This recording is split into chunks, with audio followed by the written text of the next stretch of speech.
And welcome, everyone. And thank you so very much for your time and attention. My name is Dedrick Sneed. I'm the founder, creator, and owner operator of Subsume Media here in Atlanta, Georgia. And myself and good friends and compatriots, I go by the creative brand Subsume. The word Subsume, and I've just get a chance to wear my new fancy jacket. For those who follow me know what happened to the last one. Long and short, Subsume is a creator-based platform that is the intersection of technology, creativity, and community. And what we're looking to do is create the best outcomes for people in creative and technology careers. And we do that by looking to tell authentic stories through agency, through license, and through experiences across cultures, across language, and across boundaries. So with that, we're into animation, we're into games, we're into technology, and we're mainly into the communities that we look to be a part of and hope to serve. So we look at creativity as a social endeavor, as a technology construct, and as a way to connect with our own humanities. And so, with that, we have a fantastic 3-day presentation that we are dubbing as Creative Juneteenth. And I came up with this notion of creative Juneteenth, of course, kind of in homage to our newly minted federal holiday of Juneteenth. Of course, understanding that this is a celebration that was part of a process of the enslaved African Americans and people within the African diaspora that were brought to this country. And so, of course, while that was only one part of a continuing struggle, we wanted to first off pay our homage and appreciation, not only for that struggle, but what it took to envision yourself in the space, in a place that initially did not include you, but that you were looking to be included in, and make sure that your legacies and your stories were part of the next parts to be told. And I thought, what a creative mind that our ancestors had to have to be able to imagine a future that they themselves may not be able to be a part of, that even their current the current living generations might not be a part of, but that there was a tomorrow that they did find themselves to be included. And of course, our motto is to stay included with Subsume. And with that, we want to make sure that we honor that past, also are impactful in the present, and have a shared future together, where our stories and our legacies are always appreciated and given with agency. So with this, the idea of Creative Juneteenth is to honor that spirit and to find the most creative and expressive points of self that we can share our stories, share our communities, and share the best of ourselves. So without further ado, we have a fantastic set of programs coming up. Right here at the top of the hour at 7 o'clock, we're going to be joined by some fantastic authors and I've actually got the book right here among my little list of here, Tales of Wakanda, the legacy of the Black Panther, that was curated as a news telling of the traditional Marvel stories, but brought in from a lens of brilliant creators throughout the diaspora that have taken the prose to expand among the stories of Wakanda itself. And so we'll be talking with several of those authors here in just a moment. Thereafter, we'll also be looking to bring in the NFT and art space, looking to bring those together in our digital space with Subsume. So for those who are joining us on the live stream, you can enjoy this program in addition to connect with us in Gamer Jive, which is a digital platform that we'll be using to have live text, video, and chat, but also to have you engage with each other in a more personal but virtual space. And so with that, as we look to work towards this as future endeavors, we'll be using that as a secondary platform, but that way you can vend and also connect throughout the whole points of this conversation. And then we'll also follow this up with our streaming of a film called Tasmanian Devil. And this is one of a series of new films that we'll be able to showcase within the Gamer Jive space, where you'll be able to go into that movie theater and see exclusive footage from some of the best independent and emerging filmmakers that we selected for our inaugural Subsume Film Festival. So with that, we'll get ready to bring up to the stage Miss Kim McMillan. So we'll go ahead and get this started as we'll look to bring her and our eclectic authors into that. So Kim, how are you? Welcome to Creative Juneteenth. So, Kyoko and Jesse and Linda and Glenn, everybody. How are you doing today? Hope everybody, you may have you muted, but we'll go ahead and look to bring. There we go. How you doing, everybody? Give you all of your time as we look to go ahead and bring these things forward. We will go ahead and do that as I move off stage, and we're going to turn this over to Kim. So Kim, thank you so very much. Again, ladies and gentlemen, we want to go ahead and bring you into the world of Wakanda. So I'll turn it over to Kim. Thank you so very much. Thank you so much. I want to start first by just thanking you, Dedrin. As a founder of Subsume, what you're doing is just so important. And for us to be doing this the day after Joe Biden signed the Juneteenth National Independence Day Act into law is a real honor. I think most people understand what Juneteenth is about, but just in case, is commemorated on the anniversary date of June 19th, 1865, when General Gordon Granger made the official Juneteenth National Independence Day, and historically known as Jubilee Day, Black Independence Day, and Emancipation Day.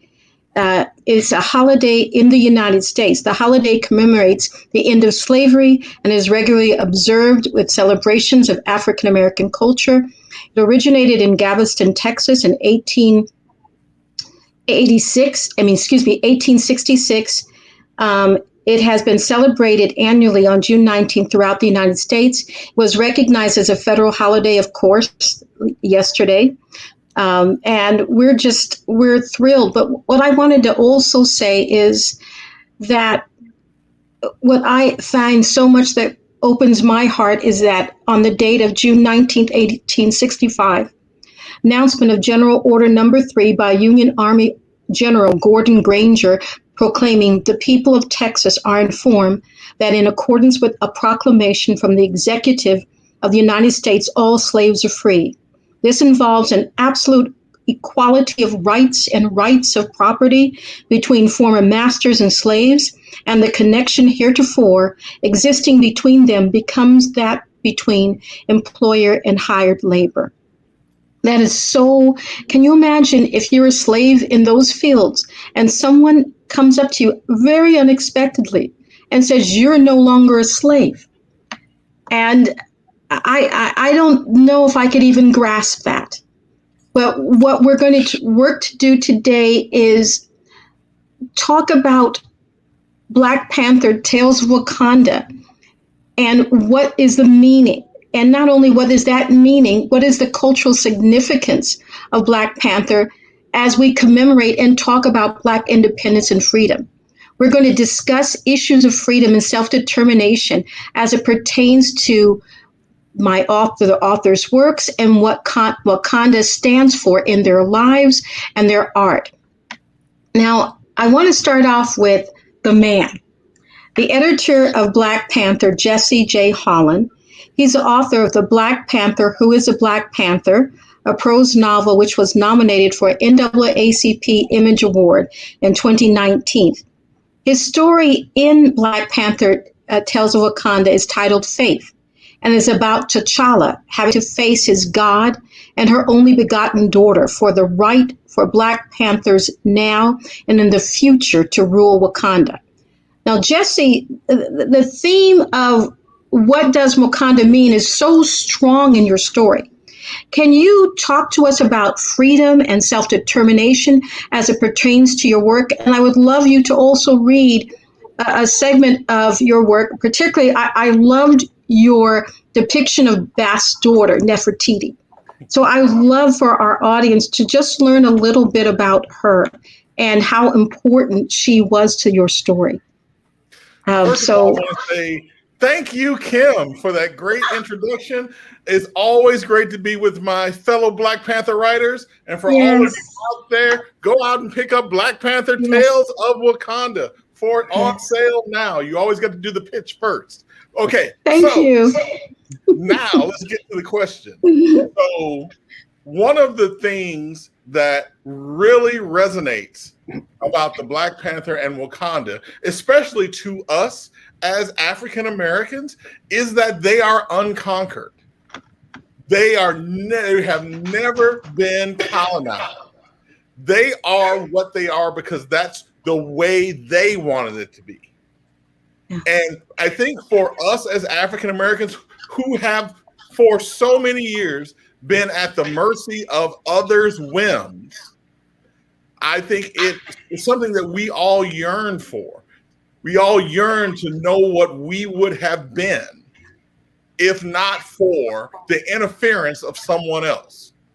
Yes. So when we think of Wakanda, I think we have a little bit of yearning of what we could have been and what we can be now as we, as African Americans, learn and grow and start determining our own future.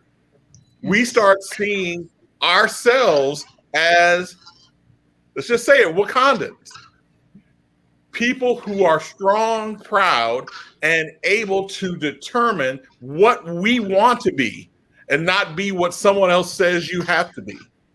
So I think you see a lot of that when it comes to Black Panther and Wakanda. Now, I was the editor of Black Panther Tales of Wakanda, and I had the exquisite pleasure to work with the writers you see here on screen and the others who are part of Black Panther Tales of Wakanda. But of course, I myself am a writer as well. So of course I had to throw a little bit of my own stuff in there. So I decided to write a story that talked about the faith that T'Challa, the Black Panther, has in his God and his country. So in the story, aptly titled Faith, T'Challa has a conversation with his god Bast and finds out that Bast has a child. And the question comes up whether blood is thicker than faith. Who does Bast love more? Her avatar as the Black Panther or her own child? And who does she give Wakanda to? So that's what I explore a little bit in the story Faith.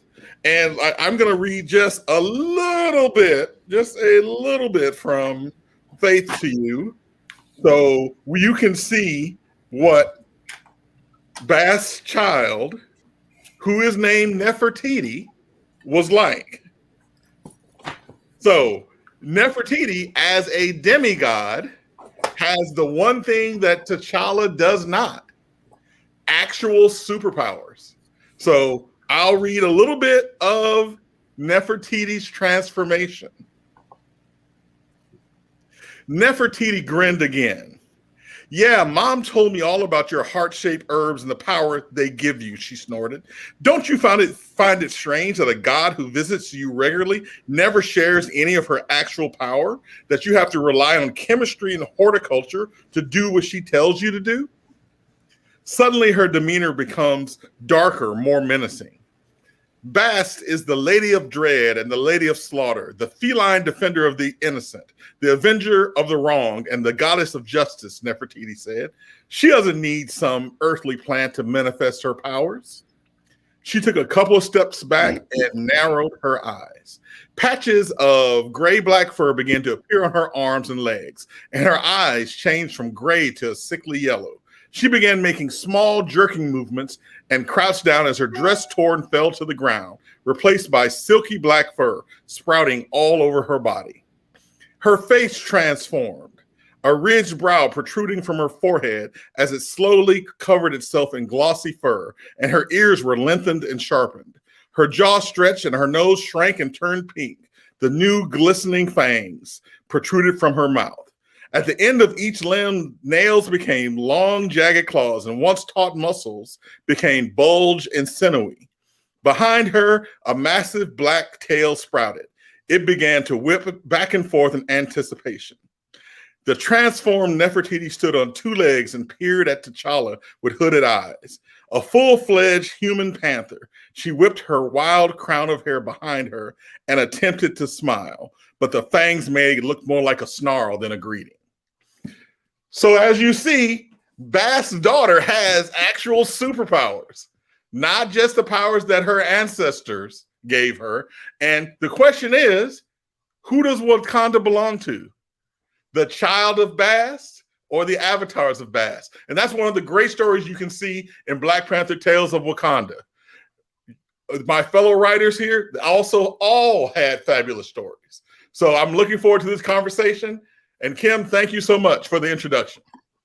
Oh, Jesse, introducing you is like introducing, I don't know, the head honcho. I give it to you. And I wanted to say that we're going to continue. Look, we're going to go back and we're going to continue to talk. And if anyone wants to leave comments on the whole issue of freedom, because in the writing that comes up, even in the stories, do we have greater freedom in Wakanda? Is this the Wakanda world? Is this how we envision? Is this a way we envision life as people of African descent? Is this our type of utopia? And I think that is something I'd like to ask all of you. Thank you, Jesse. Like as I said, you're the man. Well, our next contributor is Kyoko M. She is a USA Today best-selling author and the author of the Black Parade urban fantasy series and of Cinder and Bones science fiction series. Now, Kyoko, in your story, Ukumbamba. Did I pronounce it right? I believe it's Ukubamba. That's what I've been saying, but I'm waiting to get another angry comment telling me I've been pronouncing it wrong. I like her pronouncing it. Yeah, Ukubamba. You deal with a kidnapped child, and of course that is a very serious issue, and it's a part of the world we're living in right now, and that goes to the very nature of freedom when it has been taken away. And so, in your creating of this story, what brought it about, and creating a story like that in Wakanda, what I thought was interesting, because we do have this picture of Wakanda that is a utopian, and yet in that world you created a place where people are jailed for offenses and basically have to adhere to a structure that people like Okoye and make sure that it is done.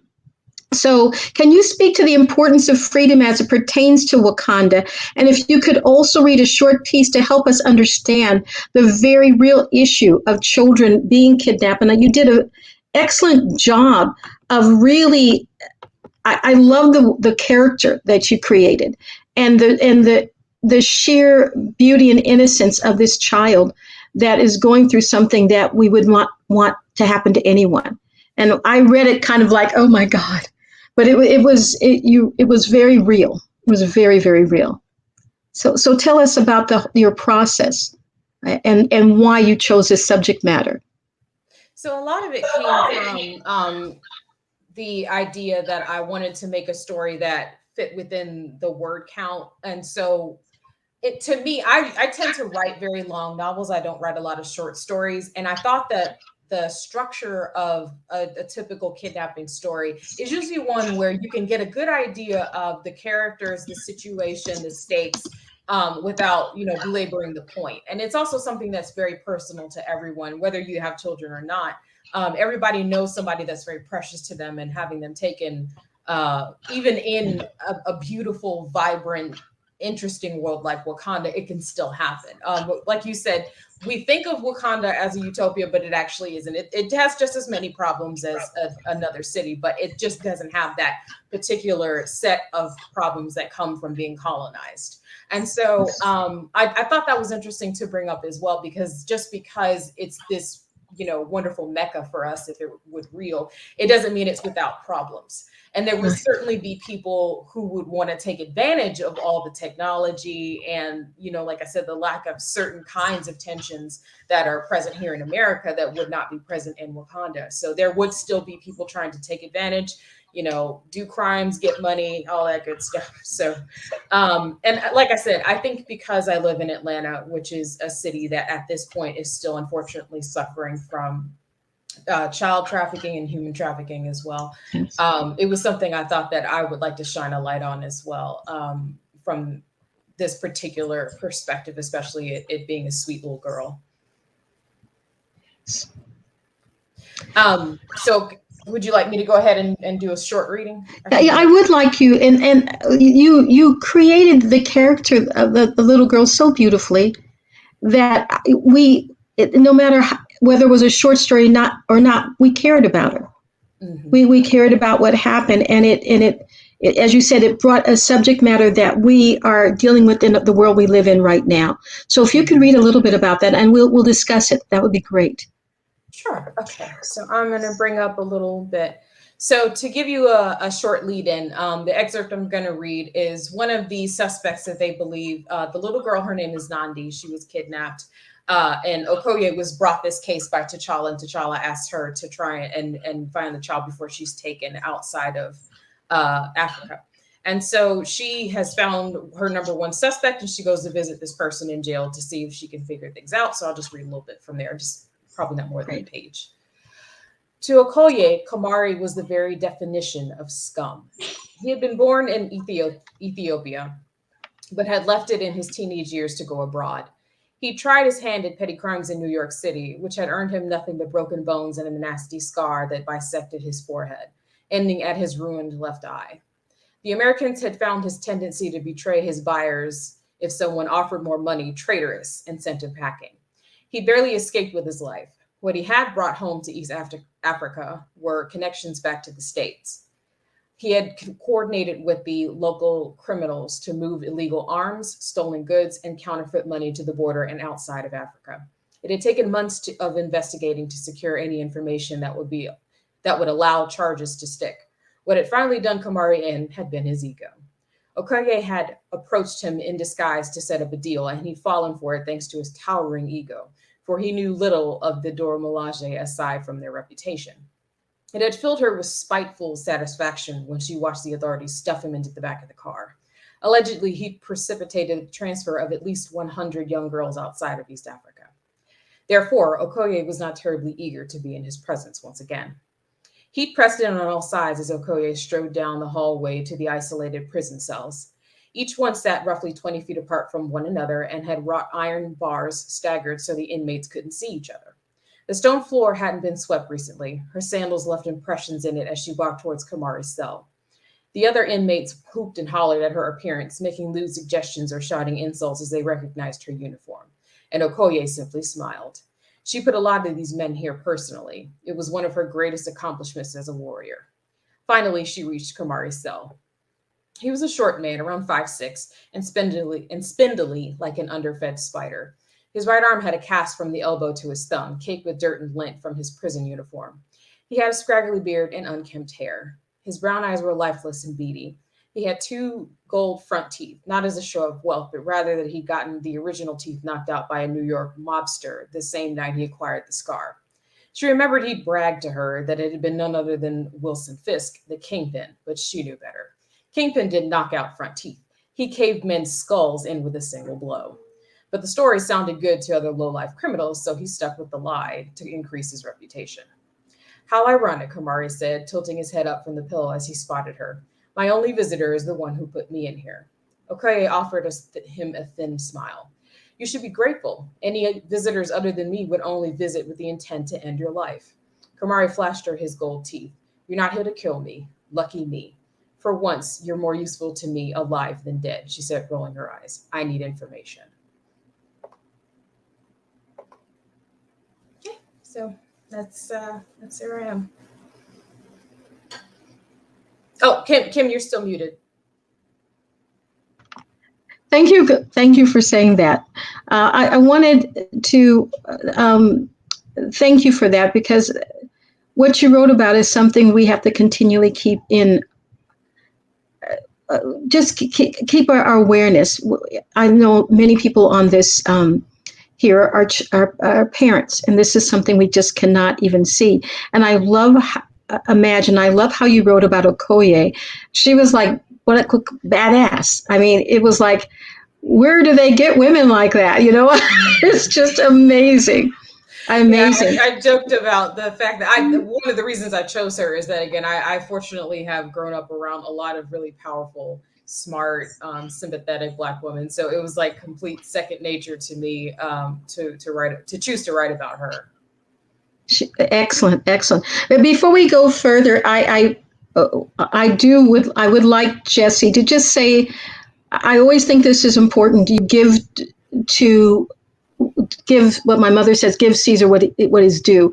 We do need to say that this would not have happened without Chadwick Boseman, and I would love it if Jesse could just take a moment and just speak about the connection that he had that caused him to write about to put this together, Black Panther Tales of Wakanda, if you wouldn't mind, Jesse. Oh, no, I don't mind at all, because a lot of what we did with this book came because and around the Black Panther movie, which of course had Chadwick Boseman starring as T'Challa. And we were in the middle of working on this book when Chadwick Boseman unfortunately died.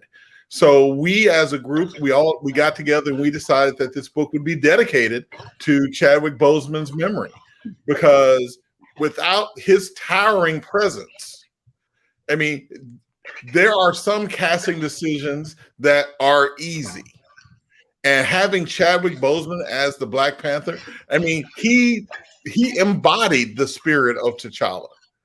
And I have to say, anytime I read this book, it's Chadwick Boseman's face I'm seeing when I see T'Challa. And that's how powerful his connection is to this character. So we were honored to be able to dedicate this entire work to Chadwick Boseman's memory. And as I say in the introduction, he is our forever king. And for an entire generation, Chadwick Boseman will always be the Black Panther. The character will go on, but in our minds, it will always be Chadwick Boseman. And it's his face that we'll see when we think about the glory and honor of Wakanda. That is so beautiful, and it's true. And we all consider ourselves very lucky to be taking part in this, because we know that it shines a light on, as we've talked before, Black self-determination. It shines a light on freedom. It shines a light on voices that have not necessarily always been heard in the comic book industry. And so to have these voices, to have these wonderful people speaking, it's an honor. Our next speaker is Dr. And thank you, once again, thank you, Jesse. Our next speaker is Dr. Glenn Paris, and he's a resident of Atlanta, Georgia. And I need to say also, Kyoko is also from Georgia. And Dr. Paris is the author of Dragon's Heir. It's soon to be published by Outland Entertainment. Now, Glenn wrote a very fascinating piece, and I'd also like him to talk about how, with the realization that some of the topic that he has in his piece is actually a topic that will probably be further explored by Marvel in the future.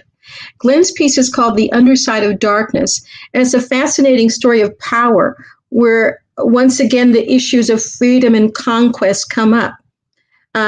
Glenn, you write about the lost continent of Atlantis.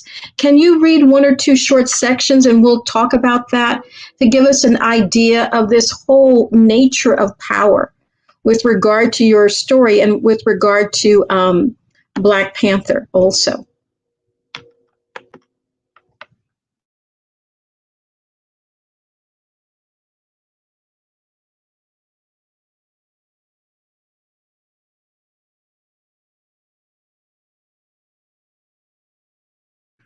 Glenn, you're muted. We can't hear you. Gotcha. I just realized what the sign language was.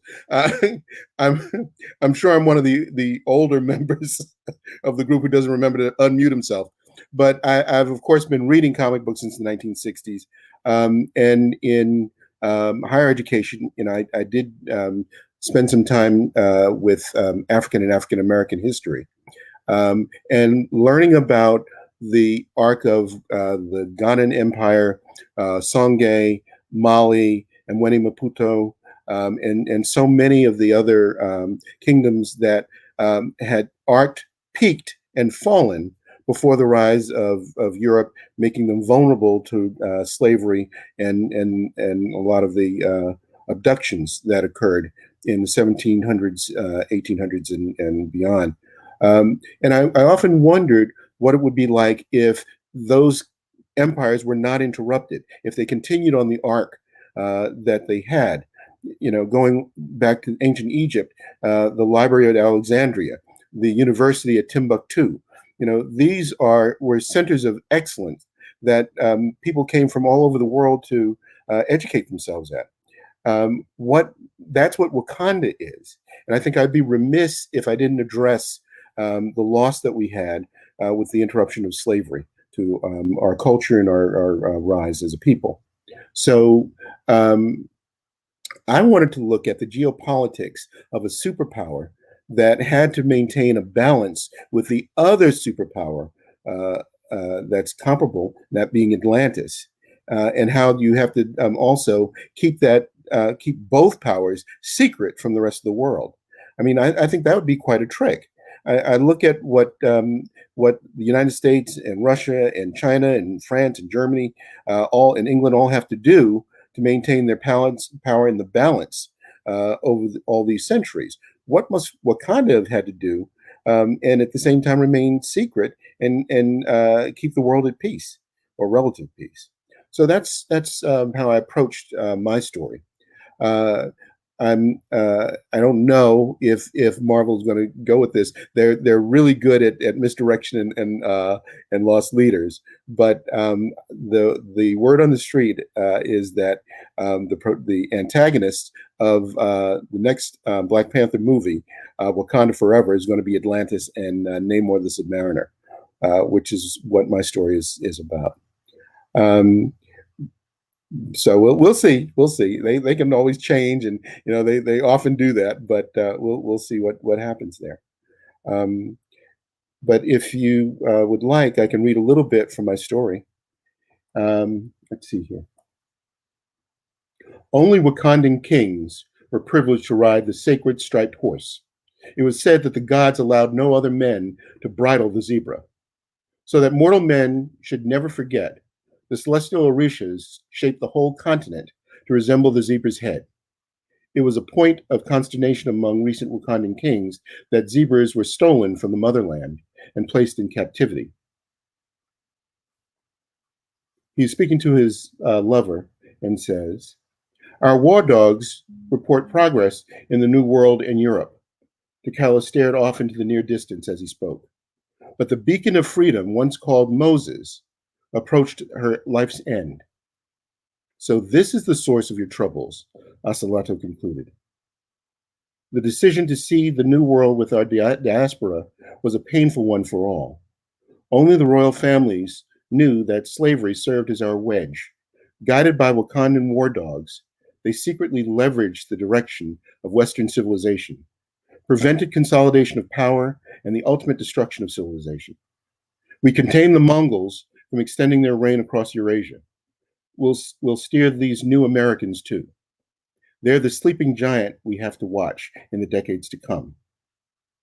But the suffering, T'Challa hesitated in his response, that we did not expect.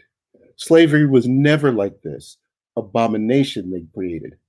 Even the Mongols used slaves to the top of their abilities, treated them like people. Americans, they may actually progress beyond colony to a coalition of equals, both foreign and domestic eventually.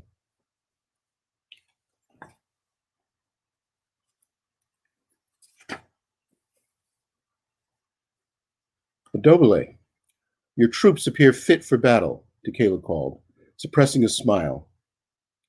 You offend me, my prince, she said, matching his expression. Your Dora Milaje are ever ready.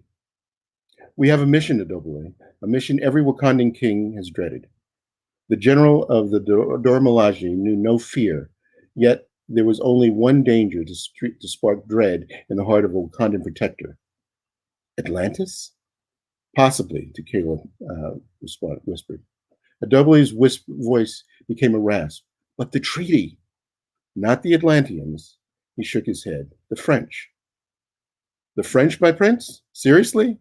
Adobe laughed a breath of relief. Tequila sobered her with a glare. Does it appear to you that I jest, General? Forgive me, my prince. Adobe bowed deeply in contrition. You spoke of the French. The French and the German are actually playing with the atom. This Madame Curie and this young German clerk, they have no concept of what consequences may come from their folly. Our war dogs are aware of these efforts, my prince. I'm told that they will either stop or at least delay nuclear fission for 100 years. With luck, we'll be able to introduce safe, renewable energy options that will induce them to abandon this foolish research altogether.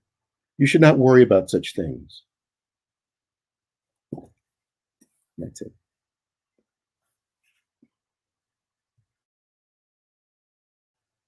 So 100 years ago, they were still worried about the West developing nuclear weapons, and they worked very hard to prevent it. And I would think that that's the kind of thing that a noble empire that is looking at not conquest, but stability and peace might do. Maybe that moral high ground, could have been maintained, and again, not perfect, but something to help move the needle away from some of the near disasters we've experienced over the last 100 years. You're muted, Kim. I see your point, but on the other hand, I think once again we see these power structures, and in that way, I thought your short story was very interesting. That we're still dealing when people in power decide that they know best for others. This was a part of the Wakanda that you created, and it's a part of the world we live in right now. That once people have power, they decide they know what's best for everyone around them. And it's very difficult to control. Yeah. It's very difficult to control the decisions of others. It is. You can nudge them, but you can't make them do things. And we find that we keep circling back to the same bad decisions over and over again. I think it's human nature. Yeah, the idea that some people saw slavery as a necessary part of the world we live in. And some people to this day still see that. Different forms of slavery, whether it's paying people low wages, or whether it is deciding that you will find structures so that we might have like a Jeff Bezos who decides that that I can have tons of millions, but regular workers, they don't really need that much money. So we're still living in a world where people make decisions based on their own self-interest. And so we have to ask that question, We have fewer and fewer controls over our lives, over our bodies. People are trying to control what we do with our bodies, control the decisions that we make, control the inventions and creations that we make. And it's gotten better. There was a time when we had absolutely no license or agency over what we do. It's gotten better, but it's nowhere near what it ought to be. Well, and I'm looking forward to seeing what other stories will be written about Black Panther. I thought what Jesse did by putting this anthology together is give us so many pictures and windows to look at with regard to Wakanda. And I'm looking forward. I'm hoping that this continues because it to me, it expands our pictures of Blackness. It also expands how we see our universe. A lot of what Wakanda is, to me, we as African Americans have taken the notion, the thoughts, the feelings connected with it, and we've created our own forms of Wakanda, which is quite beautiful. And I just see Linda smiling. I want to thank you very much, Glenn. I want to get over to our last speaker, Linda. And Linda, you are as what I consider a 1 in a million because you don't mind going to the dark in your writing. And to me, it is fascinating that in the in your story, shadow dreams, you take that other world, you take worlds and you create other worlds. And so I want to tell you all about Linda. She's an award-winning author of 5 collections, including How to Recognize a Demon Has Become Your Friends. I love that title. Has Become Your Friend. And she's the first African American recipient of the Horror Writers Association Bram Stoker Award. Linda, I bow to you. That is amazing. So I would love you to talk about and read something from Shadow Dreams, because I love how you played with different dimensions. And you've created a fascinating piece. And the reason why I say that is I've been looking at that whole idea that as African Americans in slavery in any time period, just to have, as W.E. Du Bois talks about double consciousness, we've had to live in these different dimensions, the dimensions of Blackness, but also the dimension of white society, where white supremacy is so strong. And so I find it very fascinating that you created this character who actually goes through a dimensional change. So can you talk about that as well as read something from Shadow Dreams? Sure. Great. Ooh, I hear an echo. Like that. What's happening? Okay. It's gone. So not that more of me isn't better, but not at the same time. So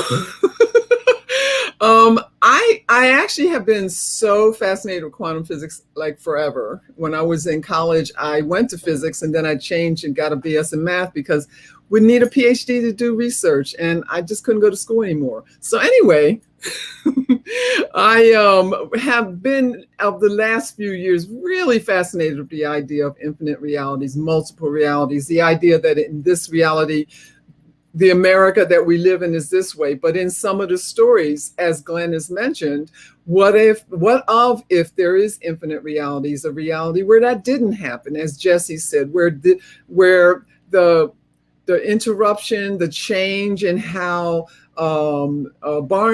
Stephen Barnes wrote about this in science fiction, where Africa wasn't changed as it was able to actually become a major thing in our time. So I'm really fascinated with the idea that at any moment, what would those other moments and other realities look like, depending on how things change, how decisions were made, everything that's involved in that. My story itself is very, very, very personal. I really was really curious about what it would be like to be a 14-year-old living in a village in Wakanda, coming into the Golden City to be trained as a Dora Milaje. It was just a major thing for me. And anyone who knows me knows that's not really a stretch. I'm really kind of liking that concept, Dory of a warrior woman. I mean, I'm not able to fight that way, but if I could, I would. So, and then, yes, there's darkness. That's why it's called Shadow Dreams. And there's also hope. There's also a discovery. This young girl, Dira, comes in with her own, personal wounds from loss and wanting so desperately to do everything she could for Wakanda, for her village, for her parents, and how to balance that. I think that's a very real struggle. So if you want, I can go ahead and read a little bit of it. And I will, because I got the mic. So I'm going to go forward in the story. It starts off with Dira arriving at the Golden City and being met by one of the other students. She came late because of a loss of her grandmother, which was a huge thing for her to deal with. And now she's at the training center and meeting with the other students, but really in interaction with the teacher for the first time. So let me just find the place to begin. I also love the idea of all the weaponry and all the stuff that they had to learn. I did a lot of research on that. I could probably write a whole book about what I had to do for that research. It was fun. So the teacher tapped Dira's blade. So you are the new arrival. Yes, I can barely hear you. The teacher leaned down. Did you actually speak? Yes, Dira said louder. Several of the others sitting on the ground tapped each other's blades in support. The teacher walked around Dira, taking her in. What is your name? Shadira, but I am called Dira. And where are you from, Dira? Dira opened her mouth to say the name of her village, but instead said, Wakanda. Good, you have learned your first lesson. She nodded to Yuto, who sat on the floor with the others. Yuto's the person who picked her up from the train station. Let's see you disarm me. The teacher grabbed Dira's blade wrist, applied a nerve lock, and swept down with her own blade, stopping within an inch of Dira's neck. When Dira didn't move, she released her, causing Dira to stumble back and fall to the floor. I wasn't. Dira stopped talking, realizing what just happened. The teacher leaned down, grabbed Dira's hand, and pulled her to her feet. You weren't ready. The Dora Milaje are always ready, Dira said. Yes, even in our sleep. The teacher pointed to one of the seated trainees with her blade. With every inhale and exhale, the student said, ready to defend, ready to die for the king, for Wakanda. The other trainees tapped their blades and shouted, for Wakanda. You aren't Dora Milaje yet. That's why you're here, the teacher said. So I'm going to skip forward to, she does an example of, Dira does an example of the knife form, which doesn't work out the way she wanted it to, because she did it as a, anyway, you read the story, you get it. So at the end of that scene, all of the students leave, and Dira waited for the other trainees to leave. Somehow she lost sight of Yuto. The teacher came up to her. Those are lovely clothes, but you need to change into trainee clothes. Did you go to the dorms before coming in here? No, teacher. Dira walked with her to the exit. My name is Okoye. Come, I'll show you. Thank you, Teacher Okoye. Okoye pulled Dira's bag out of the shelf, handed it to her, and smiled. Just Okoye will do. Thank you, Okoye. Dira put the short blade back on the shelf, but Okoye returned it to her. Let this be your first weapon. She took a leather sword belt from the top of the shelf, gave it to Dira, who tied it on her waist and put the blade in. Okoye crossed her arms and smiled. Yes, that's better. So as I said, the story has a lot of sort of twists and turns as Dira goes to accomplish what is the most important goal in her life and the support around her. What I really loved, again, was this idea of the teachers, their commitment, Okoye, and the whole setup for the Dora Milaje to really discover their inner strength. And for the cause of the nation. So I was very drawn to that, and the multiple realities. I'm not going to talk about that. You need to read the story. I'm just saying.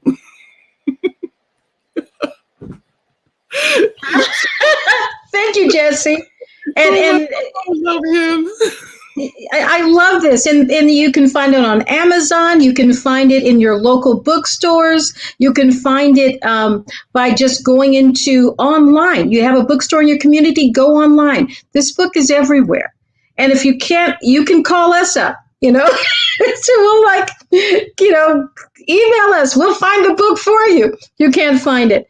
But what I wanted to talk about is, the whole notion of freedom. What is Wakanda to you?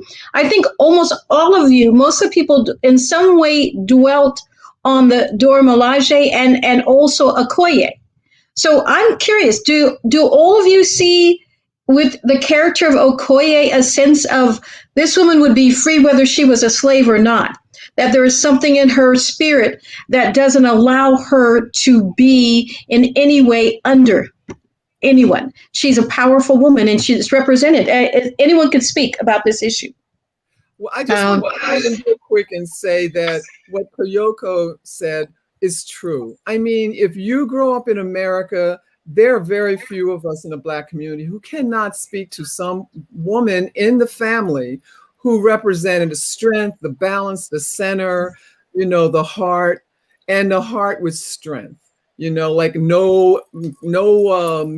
yeah, not even playing around. If they didn't know how to hit, they did learn how to hit. So I think in general, that was not something that was hard to find. But in our culture, the way women and Black women are treated on this planet in many countries, it's not so cool.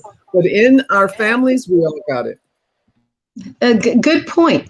Good point. A woman, we all know we have an aunt or a cousin or even a sister who walks around mild mannered, but let anyone mess with her family. Oh my God. It's like, okay. Let this in here. I know in the Black Panther mythology that T'Challa was married to Storm from the X-Men, and in the movie, him and Nakia. But for me, Okoye is the feminine version of T'Challa. She is the hero of Wakanda. And remember the old story about Grace Kelly and Fred Astaire, that Grace Kelly could do everything Fred Astaire could do, but backwards and in heels?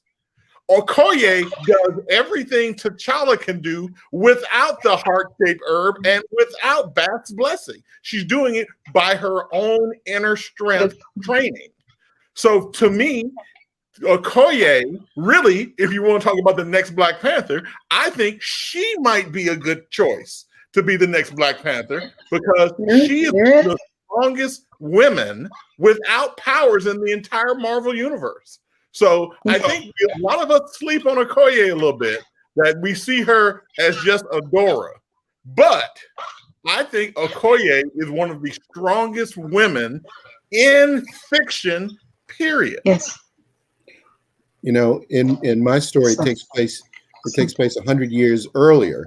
But it echoes a lot of the Black Panther that we know.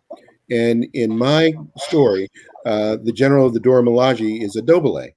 And much like Okoye, she is respectful but equal to the Black Panther. And she runs her Dora Milaje very much like Okoye does in our time. So this is a heritage for strong women in Wakanda. And like most of us on this panel, I grew up with very strong women, from my grandmother to my aunts to my sisters to my mother, all the other doctors and professors that I worked with. At least half of them were women, and many of them in my later years were women of color, and I couldn't be who I was without them. Yeah, that was my first thought when we reached the portion of Black Panther after they thought that T'Challa was gone. And I was like, Okoye was my first choice. I was like, she's got this. She could absolutely run things in his absence. I thought that she was like the natural choice. And I'm very excited that there are rumors going around that when we get the Wakanda series, like the mini series, that she's going to be in it. I think that's going to be really wonderful. Excellent point. We still have one thing we haven't discussed. I want to know, from reading all of your writings, and we can all just talk just openly about this without one person just chime in. What does Wakanda mean to you? Does Wakanda mean something different to you than perhaps it might mean to the general public? Or does a character that you identify with, does that speak to you as Wakanda? Like for some of us, Okoye might be that character just as much as T'Challa. So what is it? What is it about Wakanda that struck you? And I've heard your stories, Glenn, of when you first actually read Black Panther. But what is it? What does it give you? What kind of feeling? The need to not have to code switch, which is something that we've done for 400 years since we've been taken. In order to save family, in order to save our own lives, a lot of times we have to code switch and act ignorant and joke and play the buffoon, when we completely understand what's going on, more so than those who are directing us. And we're now getting to the point where we can say these things openly, and we don't have to sort of dumb ourselves down. We don't have to degrade ourselves. We don't have to act like it's all a joke. We can show that we very proudly, very confidently go forward with brilliant ideas, brilliant inventions, understanding a situation, saying, like President Obama, saying, 10 steps ahead of everybody and only pretending to be 2 steps ahead of everybody. I mean, these are the kinds of things that we can do in a Wakanda mindset. And I think of thank you, Glenn. Yeah, love Glenn. I think of I had a thought. I don't like to make blanket statements, but I'm going to say that my feeling is that being Black in America, you never are feeling, you're never in a position where you can just relax into being a human and free. You always have to think and be aware and almost have like this is me. And now I'm gonna talk about me. Wherever I go, I feel like I have to have a force field around me ready for somebody to come in and try to mess with me. Because I've worked in corporate America in IT. I went into speculative horror science fiction when there were like a handful of Black people in there. Now there's so many you can't name them. I love that. And where I would have to walk in a room with this force field, like ready for somebody to mess with me, or knowing that there were people there who didn't see me as human 100%. And we still have that. Each little step we make is better, but we're not there yet. So when Wakanda, the movie, came out and showed a development of a Black society strong and way ahead of the rest of the world and everything else, I didn't really feel like, oh, now we are better than them. No, what it showed is that we are human and given circumstances can do magnificent things, which we have done, as Glenn has pointed out. There's things we've done in this society that we're not acknowledged for. I'm over the moon about the Juneteenth thing. And actually HWA just put out a PSA where they had I don't know how many Black writers in HWA making a statement about it. There were not so many years ago when I was the few Black person in there, that PSA couldn't have been done. So things are changing, but there's still so many places where because of the ignorance and low self-esteem and all that built in whatever, that we have to, all of us, walk in the room and be ready for some crap. Good point. What about you, Kyoko? So for me personally, there were 2 things that really made an impact for Black Panther, just in general, but the movie in particular. One was I was that skinny, nerdy kid who had a book in her hand at all times and I was didn't have that many. So was I. No, I'm just kidding. I had a book in my hand everywhere I went, and I was socially awkward, and I got tortured from day one until I left about being a dork and liking comic books, liking science fiction, liking fantasy. Because again, unfortunately, I grew up in a town where it's like, well, that's not what we do here. So, I got ostracized for it. And so to have a huge budget with a bunch of really talented actors and a wonderful script and a fantastic director was super liberating for me as a Black nerd, because it was just like, haha, this thing I've been telling you about forever is really cool. And it just showed you that it's really cool. And it was written well, and it was acted well. And there weren't like a bunch of awful Tyler Perry stereotypes. No offense if you like Tyler Perry. I'm sorry. I'll sprinkle a little salt here. But and so that was really cool. Just like, look, there are people, we've been in science fiction this entire time, whether you want to cite Octavia Butler or all the other Black sci-fi writers, but we do like these things, and it is cool. And we, it made me feel really included. The other thing is, like I said, I chose to write about Okoye personally, just because I related to her, because I think that she has this really amazing presence to her. And I found it so impressive that they did this great balance between her being this unflinching, unstoppable warrior. But at the same time, you saw her vulnerabilities. Like after she thought that T'Challa was gone, and she felt that, her own agency of being devoted to the Dora was really, that's a great conflict. Sometimes you get movies where they, have this conflict and you're like, oh, whatever, that's not really a big deal. Nobody would act like that.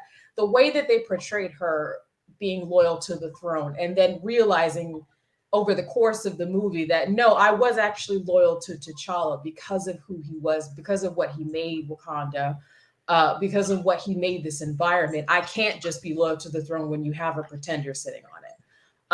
And so that to me, I thought was really beautifully done. And adding to that, another thing that I think people should realize more often is that while we have Black actors in all kinds of different media, medium to dark-skinned Black actors, there's a difference.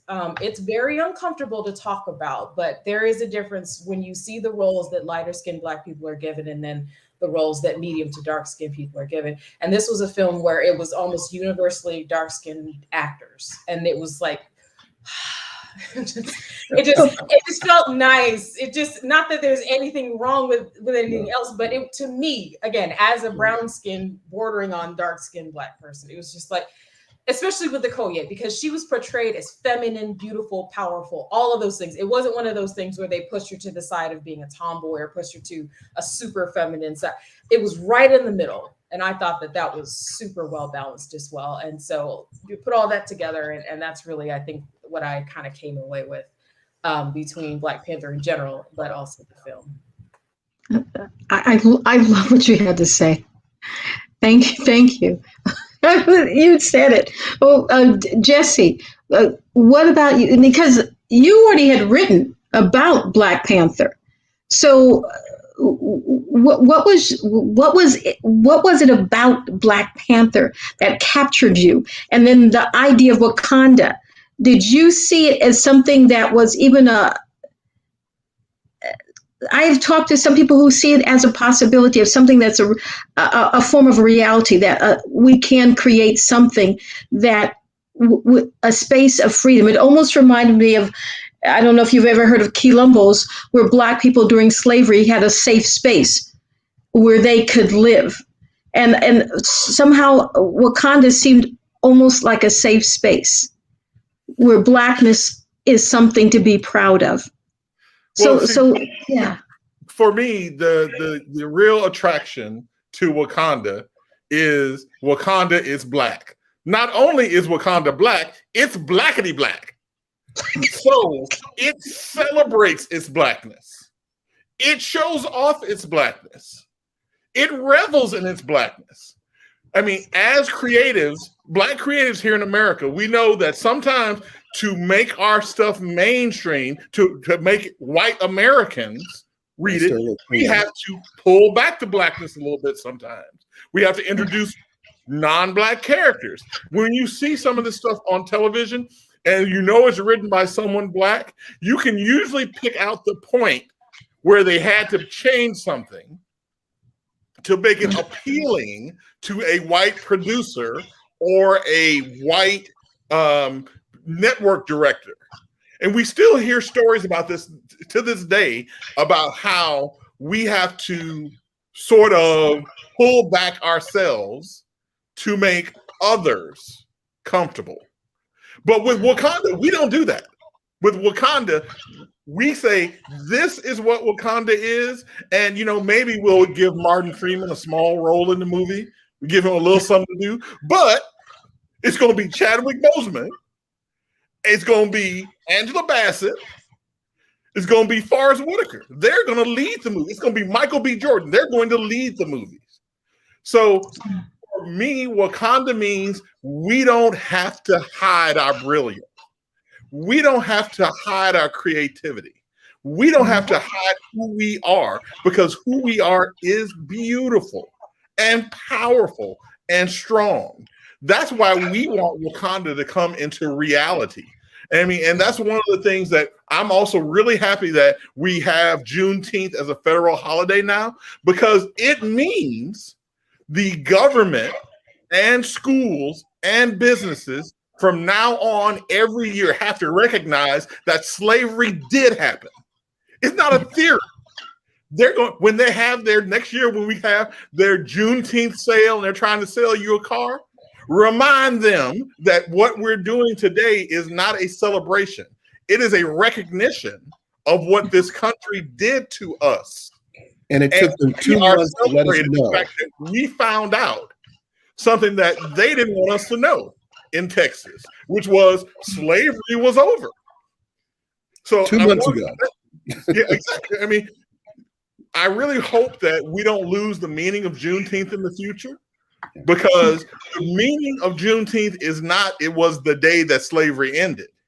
It was the day we as African Americans found out that slavery had ended, that we began to have our own agency in Texas, that we began to recognize how beautiful and powerful we are. And for a lot of us, that's what Wakanda is about. It's about celebrating our blackity blackness and showing the world how proud we are of who we are and what we can do. Okay. I love that. Yes, thank you. Thank you. And I like the fact that you as a group are not afraid to touch on these. Sometimes when it comes to, there's so many taboos around Blackness, and no one admits to it. They just say, they just kind of skip over it, you know? Yeah, and Wakanda makes you brave. Yeah, okay. So this is Wakanda braveness. Okay. One of the interesting things, if I may say so, I read all 18 short stories in that book, and each one was a little different. None of us collaborated on the stories that we wrote. And what it showed was that there are differences of opinions.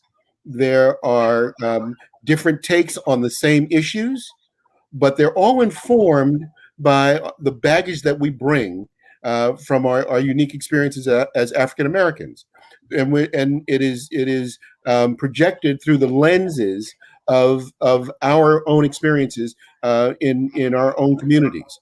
And Jesse grew up in Mississippi. I grew up in New York. Kyoko grew up somewhere else. Linda's in Arizona, which is its own experience, I'm sure. But we have the same kinds of opinions, experiences, and solutions that everybody else does. When you get a group of people who are well educated and intelligent, you sit them in the room. Everybody's got an opinion and an approach to solving a problem. So do we, and it's not the same. It's not monolithic. Yeah. Good point. We are probably at our kind of the ending. So what I'd like you each to go around and just tell me what you're doing next. And if you feel like it, if you were going to write another story on Wakanda or Black Panther, what would it be? If you were going to do something, what would you change? Is there another character you would dwell on? Would you take, as there were so many people were saying, why did Wakanda have to go out of Africa at times? Would you keep it there? What would you do? Let's start with Kyoko.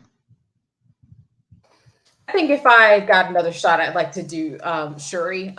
It's mostly because I came in later from when everything was being organized. And so Jesse had told me, oh, okay, well, here's some of the stories we already have. So here's the parameters for who you could choose. So if I got to start from scratch and I could pick anyone, I think I'd like to go for Shuri, just because I think in terms of personality, there's a lot I would like to explore with her. I think she's a lot of fun. And I think it's very natural that she's a lot of people's favorite character based on her movie portrayal. But she was also my other pick after unfortunately Chadwick passed away, and they were discussing what they wanted to do with the future of the movies. And I really think that Shuri is the way to go, because I think that it could open up a lot of really great avenues. And one thing I've enjoyed about this current phase that Marvel is in is that they're introducing more and more Black women specifically into the continuity. So between Valkyrie and the girl from WandaVision, I just forgot her name. I don't know why. Photon. I don't know why I just forgot her name. Monica Rambeau. Monica, there you go. I don't know why I keep trying to call her something else. I think I keep calling her Maria because that's her mom's name. Her, and then you have Glenn, you're still muted. You're muted, Glenn, so we didn't hear anything. I said her name is Tioka Paris. How can you forget that? Her name is Paris. I have no idea why my brain just like blanked there. I think it's been a long day. Anyway, but what I was saying is that we wrap it up. I really enjoyed seeing that there are more Black women. Like we've got the two actresses on who are now on Loki, which was a specific thrill for me since I'm infatuated with Tom Hiddleston. Like I said, if I had a choice, it would be Shuri. I really think I would go running with that. So that's what I say. Okay. We're going to go back to you with regard to what your next projects are, because I want people. I realize we have a little bit more time, so I want people to really, be honest. Well, what do you feel like with Linda? What would you do differently? What character would you even put it in this universe? You're into different dimensions. Maybe you would take it to Mars. I don't know. You need to stop reading my mind. I wouldn't change this story, but like the next few stories, I would like this could continue the next story, the Black Panther and a bunch of people come in having a conversation about how this ends and what they're going to do. And then I was thinking how cool it would be if she found out, our main, Dira, that she could do some stuff with multiple realities. Ooh, that would be fun. Oh my God. Yes. Yes. And look at alternate versions of Wakanda and the US and all the other powers.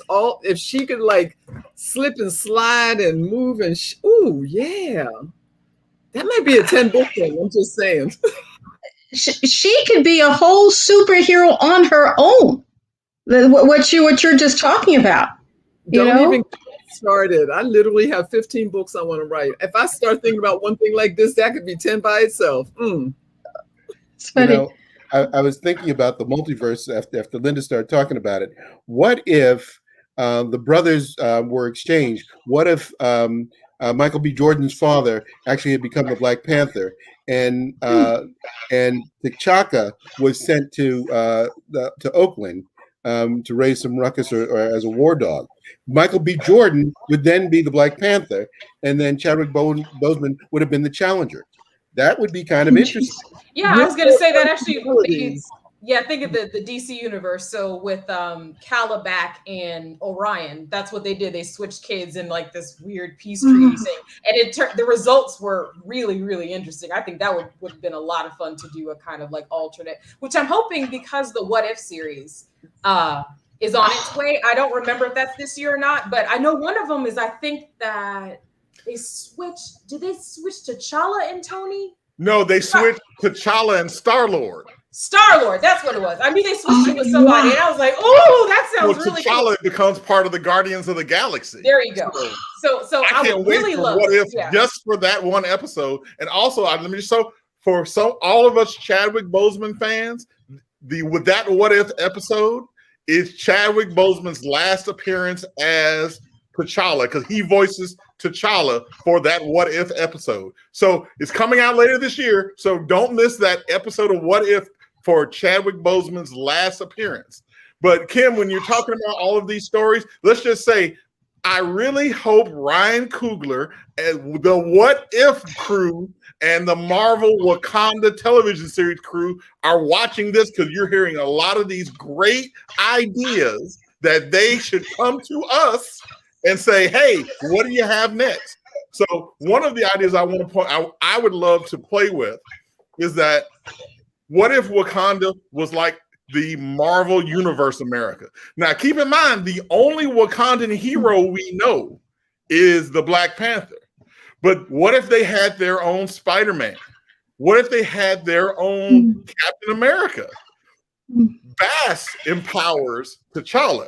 What if they have their own Tony Stark that uses that Wakandan technology to come up with his own Iron Man suit, the Vibranium Man? There's so many ways we can tell these great stories around Wakanda. And how would T'Challa react if somebody else out there is representing Wakanda besides him through his own intelligence and not through Bast? So there are so many these great stories you can tell. Wakanda has such possibility. And I think all these story ideas, if you hear me, Marvel, for volume 2 of Tales of Wakanda, I think you're already hearing what we can do. if it makes a difference, and this is again random happenstance. So my father went to high school with Joff Thorne. I don't know if any of you recognize his name, but he's the guy who's currently doing the Black Panther animated series. And so I know him personally because he's like my part-time mentor. And I actually did speak to him after I got at the end, after the anthology came out. And he's like, oh yeah, it's on my reading list. And I was like, all right, well, at least we're in. I don't know when we're in, but we're in. Yeah. And Oh, you there's a meeting. I mean, we need to have a meeting. right in Kyoto, you know how to do these, you're writing yourself, your own personal writing. You know how to do these continuations things so well. I'm ready to take a class from you because, I can't stop it. My imagination. So yeah, if that helps, we're on their radar. I just don't know where we are in the queue, but I will certainly connect you, Jesse, if you want to speak to him personally. Hey, I think it's great because honestly, this is my opinion. What you did, Jesse, with Black Panther Tales of Wakanda, is actually to me like a series, and it's a series that like each week they would dwell on. And what great thing, there's 18 episodes, there's 18 stories, so there's 18 episodes. And so each week they would be dwelling on a different phase, a different story. And I think it would be exciting. And it would actually move the whole Wakanda. It would have a bigger, because I do think this picture is bigger. When we first started out with Wakanda, right, we had Stan Lee doing it, and Glenn, you speak about how there was this, was it $1 billion a chair that you saw in the 1968 book? Was it that? Yeah. When the Fantastic Four came to visit Wakanda in that first or the second comic book in that series, I think it was Reed Richards or Human Torch sat down on this bench, and T'Challa said, "You're sitting on a $20 million bench." And my jaw dropped. I mean, I was just a kid at the time. I was like 8 years old. And I was like, $20 million bench? This brother's got a $20 million bench and he lets people sit on it? Says, what must he be worth? And it was just, this unheard of thing. Nobody was that rich back then. No Black person was rich like that back then. I couldn't stop reading it at that point.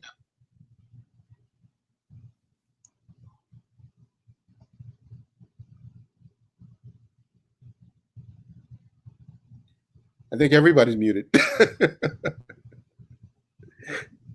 But if time travel were not a factor, I'd love to see a young Sidney Poitier take a swing at playing the Black Panther. And I will also say that I'm glad it didn't happen, because when they would have done it, it would not have been as good as Ryan Coogler's. But Wesley Snipes was originally supposed to be T'Challa in the first Black Panther movie back in the 90s. I still say a young Wesley Snipes would be a great T'Challa. That's an interesting choice, because I guess in my brain, I'm so used to him either being a bad guy or being Blade. I'm just like, wow, would he have been like warm enough to be T'Challa? Actually, I think because I'm a 90s kid. My thought was always Will Smith. Personally, just because of that poise, and he's always given off like that commanding presence and things like that. So Wesley would have been very, very interesting. I just see Will as being too tall, and I have to say I also see Wesley as might being a little bit too short, just a little bit too short. But Wesley has the moves. Mm-hmm. So. Yeah, definitely. But he was perfect as Blade, by the way. Let's just be clear. Yep. I was going to say that's a big shadow cast when they're going to have. Blade movie was perfect. Mm-hmm. The other two, but that first one. Linda, who's your pick? My pick, I don't know, because Chadwick is the only reason I wrote this story. It's hard for me to see anybody else. I mean, when I got contacted about the possibility of this story, you all have heard this before, but I was still in the middle of chronic fatigue and everything after COVID last year, and I didn't really think I had the energy to even write the story. And before I could even say, I don't think I can have the energy to write the story, I'm watching a special on his life because he had passed and sitting there crying. And all of a sudden I got this chill and I was like, oh, Chadwick, what are you trying to tell me? And he's like, try it, do it. I was like, okay. So it's too much of a connection for me. I mean, I'm sure any of the people that you all had mentioned would have done it well in a different kind of way. I just can't see anything else. Of course, I'm always calling Jesse my Black Panther now because, for all the obvious reasons. But yeah, I can't think of anyone else because of the emotional connection I have. And Linda, I mean, I 100% agree. Go ahead. No, I was just gonna say I 100% agree with Linda because when I write Black Panther, I'm thinking of Chadwick Boseman. But I do hope that we as a audience and as fans of Wakanda will accept and give whoever they choose next to play Black Panther a chance. Because I would hate to see this wonderful mythology, this wonderful world, never explored again on television with the Black Panther because of the unfortunate death of Chadwick Boseman. I know for a whole generation, Chadwick Boseman is T'Challa. Just like for a whole generation, Christopher Reeves was Superman. And for a whole generation, Sean Connery was James Bond. And Nichelle Nichols was Uhuru. But if we want to see more of these stories, we're going to have to accept that the actors are mortal. Right. It's the character that's immortal. And we're going to have to accept that sometimes there's going to have to be a change. We would have loved to have seen 7 more movies with Chadwick Boseman. Yeah. But unfortunately, he passed away. And it's either we decide to retire this entire mythology on television or accept that they're going to have to change it so that the Black Panther as a character doesn't exist anymore, or we're going to have to accept that one day there's going to be somebody new playing T'Challa, and we're going to have to give that person a real chance to show what he can do. I do think that, especially based on the examples that you gave, I think that we just need a mourning period. Yeah. That's unfortunate. That's the most accurate way I've described it, is that I think that after we've had some time to shed our tears and kind of calm down and just, accept it, I think that people will be open to it, but it does need to be a few years. It was a powerful. That's a good point. Meant a lot. Yeah, I think that people are definitely going to be receptive to it, but we just need time to adjust. Hungry. People are hungry for this to continue in many ways, even though the sadness is there. I know I am. And I feel like Black Panther Tales of Wakanda anthology is part of helping people, because everyone I talk to, and I talk about everywhere. I started booking the hairdresser the other day. Stop it.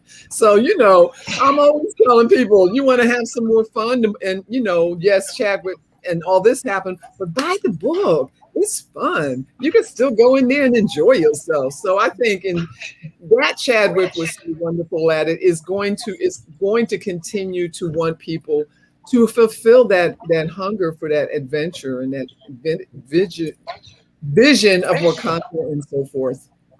I just hope that they're mindful when they recast it and don't do what they did back in the 60s with Bewitched and had Dick York and then Dick Sargent follow him up and didn't say a word about the change.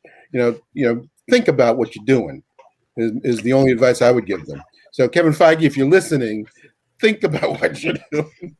And I know you do, but I think we're probably going to close out, but what I wanted us to close out, but by the way, you guys are geniuses. Every little comment you made, it was so important. But what I want us to close out is just to say 1 or 2 or 3 words about Juneteenth. If you have a remembrance of celebrating it, anything that brings it to mind. I feel like we are in a historic period right now, and our being on and talking about this the day after to me is a real honor. And so, Jesse, as our fearless leader, do you want to start? Well, okay. So surprisingly enough, I've never been to a Juneteenth celebration because as someone who grew up in the South, it was May 8th when the Union troops made it to Mississippi and told the slaves there that they were free. And living here in DC now, we celebrate Emancipation Day for the Emancipation Proclamation. So I've never actually been to a Juneteenth celebration, but I'm looking forward to seeing how the Juneteenth holiday is merged with Emancipation Day here in Washington, D.C., and May 8th in the South, especially in Mississippi, where we're all celebrating the same thing. We're celebrating them on different dates. So I'll be really interested to see how all of these different celebrations are merged into the one big Juneteenth celebration. So I'm looking forward to seeing what happens next year. And of course, being at programs like this, where we can celebrate our creativeness and Juneteenth at the same time. Thank you, Jesse. What about you, Kyoko? One thing I think is very fortunate timing and possibly planned out. So the day job that I work at a state school here in Georgia, and the president was just announced. The new president was just announced, I think yesterday, and it's a Black man. He has a background in science, in STEM, and particularly in diversity issues, which is a big deal with this particular university, given that it has a substantial population of people of color. And so that to me was a really wonderful timing just to have, I'm at Georgia State. I was trying not to say it in case somebody's hovering around, because that's my boring, like, Clark Kent identity. This is my Superman identity. But yes, it's Georgia State University. So they just announced the new president. He'll start in August. And so, like I said, I went and looked him up because I was like, I really hate the Guardians. Just gonna say it. He sucks. He sucks. He has terrible priorities. He's not as bad as Governor Kemp, but he sucks. And so I was like, well, who did they replace him with? And I looked him up and I was like, all right, there we go. This is how we get back on track. Because again, like I said, the school itself really embraced the protest after George Floyd was murdered. All of these different things that matter to Black people have been kind of center stage at Georgia State University. So it was a relief to see that they noticed what the priorities of their students, their faculty, their staff were to have chosen this incredibly qualified Black man, and especially since a lot of his work was in DC. Washington, D.C. And so I was like, oh, that's even more impressive. Does that mean he knows how to have grace under pressure? So that to coincide with Juneteenth, I think was really excellent, because I think that it's, even though I don't really plan to do this for the rest of my life, but it was a nice thing to see that the people who are coming through and being educated at this university will now have someone who's a little bit more, close to home and will understand the things that are important to them. And, kind of connecting that back to Juneteenth, that liberation and those sort of things, I think were, that's a nice thing, I think, for this week. So. Thank you. You've been liberated. What about you, Glenn? Any Juneteenth remembrances or something that you feel is important about Juneteenth? Just, thinking about, and Jesse brought up a great point that, a lot of the former slaves learned that, that the institution was terminated at different times, but to work for free for 2 months before being told, oh yeah, you're free, and not being offered a nickel for those 2 months worth of free work, or given any kind of compensation. I think it's an awful thing, and I think it's the kind of thing that should be remembered. When people start talking about reparations, you need to point out, there was, 300 years of free labor, and then it was another 100 years of cheap labor. You need to recognize. Well, you might not feel that great about the fact that Delaware and Kentucky, two Union states, the slaves were not free there until December of that year. And then with the Choctaw Indians, they had Black slaves, and I believe in 1866 was when they were free, because life is not always fair. No, it's not. But hey, we are living in a time when we have freedom, thank God. Linda, what are your thoughts on Juneteenth? Well, I think the most important thing about it now being a federal holiday, one, my son like messaged me this morning, was like, I just found out I have a day off because it's Juneteenth. I was like, yes. Anyway, I think what it does is it brings awareness to the concept, to the idea of what the whole thing was with slavery. And I got to shout out to Samiko Salson, who just is the woman, the Black woman who put the video together for the HWA with all the Black writers making a statement. It's worth watching. It's a few minutes. But anyway, at the end of that, what's stated is what I have the biggest hope for, and that this is part of how we heal this race situation in America. That people, this is part of it, the recognition, the education of you can't deny something and heal it. Yes. So true. For the United States to heal, what do they call it? It's a stain. It's a stain on this great nation. We can no longer deny it. Make it better. It's already been tried. This is why we have the horrible situations that we have every day being Black in America. But the way it can be healed is to have younger generations now aware of this through this holiday, hopefully being educated about it. And that's how you can come to terms with mistakes made. And of course, reparations. I'm sorry, I believe in reparations. Whether it's education, whether it's housing, there needs to be an acknowledgement of the pain that and what the Black race has gone through continually up until now. It's not just because slavery ended. There were still things, the Homestead Act, the denial of housing, just so much. When I thank God when they actually showed what happened or talked about Tulsa, the massacre. Finally it's been recognized by our government on a national level. So we're starting. I believe the healing is starting. What I wanted to, if anyone wants to quickly mention what they're doing next, and then we're just going to take it out. So yes, show your books, Linda. Beautiful. Okay. Excellent. First of all, I have a poem in the magazine of fantasy and science fiction dedicated to Octavia Butler. She was talking to me. I got a poem in Under Twin Suns just coming out. And it's a wild thing. It's a wild, weird ride. I'm just saying, it was kind of awesome. I love it. Jesse, what are you doing next?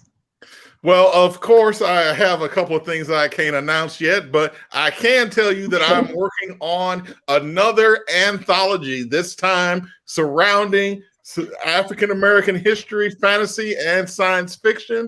I have a couple of other things in the hopper. I've got a couple of comic books out right now from DC Comics, Superman Red and Blue, issue number 3. Go out and check that out. And I'll have a couple of more announcements I hope I can make really soon. Well, I've got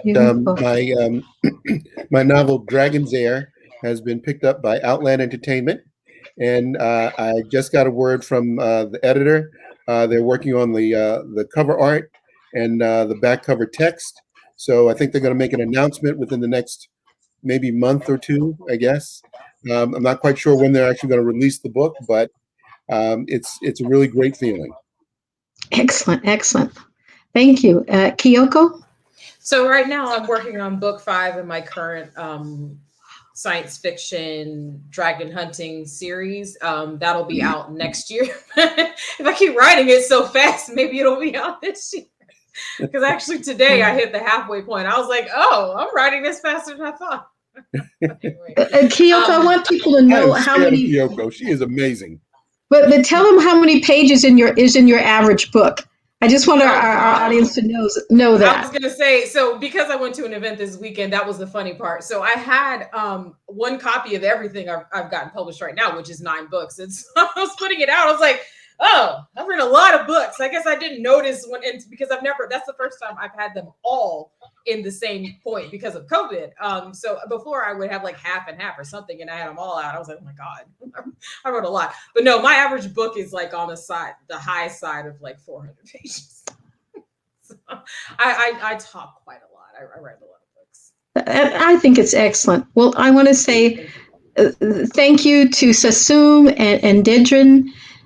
We all, yeah, we love you. We are so appreciative of this opportunity, and just want to say to our audience, thank you all. And hey, look us up. We're on Facebook. We're out there, and we are wanting to hear from you also. Thank Happy you. Juneteenth and happy Father's Day. Happy Father's Day to all the Black men who are raising children and honoring their strong Black women. And I forgot to mention that I'm in a story bundle called Afrofuturism. Bunch of Black people writing future stuff. Come on, get with it. Okay. Hey, Dedrin. Yes, hi, Dedrin. Thank you.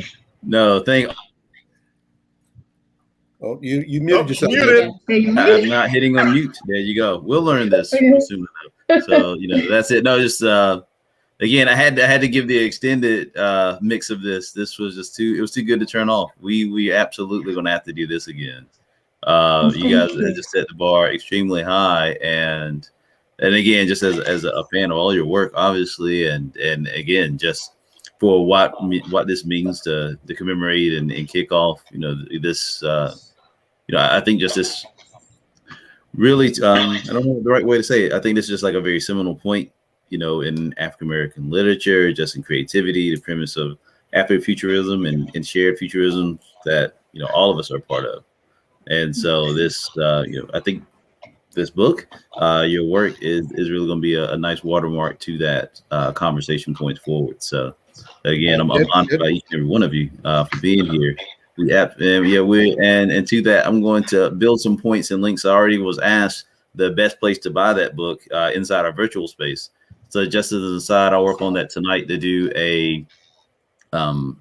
basically do a panelist shop. So that way we'll make sure to keep this as an open space where people can come back in and patronize not only the folks in our vending space there, but the people that you're seeing here on our streams today. So with that, thank you all so very much. Thank you. Bye. All right. Let's see. So I'm going to just make this a little simple transition, I believe. And Lynn, there we go. So we have just heard from a fantastic panel again for everybody that is joining us again. My name is Adrian Sneed, and welcome to Subsume Summit and Creative Juneteenth. And this is our initial kickoff with Tales of Wakanda, and speaking with majority of the fantastic stories that you'll read as first part of a collection of original stories based on the legacy and the story world of the Black Panther. And so this is just the very beginning. And likewise, we shared that you're able to not only see this particular program, but also a world of vendors and a world of other projects and endeavors in our virtual space. So for those who have your tickets, you're able to go into our Subsume Summit virtual space and be able to vibe with people not only that are watching this stream live in concurrence, but also be able to talk with other participants. And you're able to vend and shop and vibe with each other. So with that, again, I just want to thank our panelists from that point. Up next, we are working on a NFT section of our program where we're looking to demystify cryptocurrency and non-fungible tokens. And we'll be doing that with the collaboration of Guap Coin, which is a Black woman-owned cryptocurrency. If you just do a Google search for the word Guap, G-U-A-P, coin, you'll see that this coin's been featured in Yahoo, on Forbes, and is one of the more prominent coins to come up here in the past couple of years. So with that, we'll be working with the Guap Foundation inside of the virtual space. Also looking at just $20 where you can invest in this in the cryptocurrency and use that as a precursor to an NFT auction that we'll be having that'll start this afternoon and go on till Sunday at 8 p.m. Eastern Standard Time. And we have an amazing artist, Mr. Keith Cross of Day Black and Other Points of Work, who has been very gracious and donated 6 pieces of art that over the course of this series will turn into a non-fungible token and have as an open communal auction. And from that, proceeds from this auction not only will support the artists, but will support the Guap Foundation in creating the next step of their cryptocurrency infrastructure, as well as using this as an infrastructure, as a educational tool for anyone who, for a modest amount, wants to understand and interpret with actual engineers, actual investors, actual programs, and actual ownership, from how we can work in cryptocurrency and NFTs, but have experts from the African diaspora be a part of that conversation. In addition, we're also kicking off our Subsume music. Well, no, let me say we do have music, but we're actually kicking off our Subsume movie festival, where we have an eclectic mix of shorts, features, as well as young filmmakers that will be showcasing over the course of Creative Juneteenth. And with that, also we have a collaboration with Currents FM, who is broadcasting out of Nairobi, Kenya. That has a World Music Fest that's going on right as we speak. And you can listen to them as part of the Currents FM programming that is also within that virtual space. So again, we've got a lot of points of program that you can also find for the next 2 days on our website, subsumesummit.com. Again, that's subsumesummit.com, where again, all of our programming, you'll be able to follow up with all of the events from this point forward. And again, as we roll into the next phase of Subsume, we'll make sure that videos and engagements like you just saw from the fantastic Tales of Wakanda are available there, as well as on our shared social channels. So with that, we appreciate it. If you will like and subscribe, also feel free to share and vibe with us on this Creative Juneteenth. So again, we're looking at celebrating our creative freedoms, the ability to tell our stories with agency and with a lens towards the future of shared togetherness for the African diaspora and beyond. So for everyone, for this particular day, we're going to take it to the virtual here for this next point. We absolutely want to make sure that the word of Subsume as a brand, as a point for collaboration and for community, is that intersection of technology, creativity, and community. 3 of the key components that we think for story and for agency is a necessity for marginalized voices, people of color, and for folks who simply want the best of content and culture. So with that, it's been a pleasure to kick this point off. And there's so much content tomorrow. It'd be a whole show talking about what we have there. So I would strongly suggest just visit us at subsumesummit.com. We got a fantastic site that has all kinds of things that we'll go over tomorrow. We'll be doing a donation to Amalgam Comics as they do a reopening of their space in Philadelphia. I would be remiss. I'm going to just not give enough credit to everyone. So I'm going to say visit us there. I'm going to keep it succinct as we again go to our virtual space and gamer job. If you look on our website, the link is there, as well as on your tickets. If you went to our Eventbrite and registered for that complimentary or for that donation level ticket, we'll have everything set from there. Our services will start right at about 10 o'clock tomorrow. We'll have an early convocation and appreciation of the actual day of Juneteenth. From there, we'll look to begin our programming at 10 o'clock with a Juneteenth educational review from the Schomburg Museum in Harlem. So we'll have a conversation with a couple of their scholars to kick off today, commemorate the occasion, be able to bring some education and awareness as a point to start the day, and then a fantastic run of show on till midnight tomorrow night, Eastern Standard Time. And with that, we also run into Father's Day, where again, we want to make sure that we have a constant and consistent appreciation for the fathers of all points and all spaces and all relationships, that we get a chance to honor and commemorate them as well. So we'll be running our programming from 10 o'clock until about 6 or 7 on that day as well. So with that, we again have our NFT auction that will end at 8 p.m. Eastern Standard Time that Sunday. Again, we'll be running our movies, our film festival for all 3 days. And again, a full mix of content, talent, and community on our Facebook, Instagram, Twitch, and YouTube. So with that, This is Dejan Sneed, and I really appreciate you and your time and attention. And again, welcome to Creative Juneteenth. Thank you so very much, and please enjoy the rest of the show.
seconds.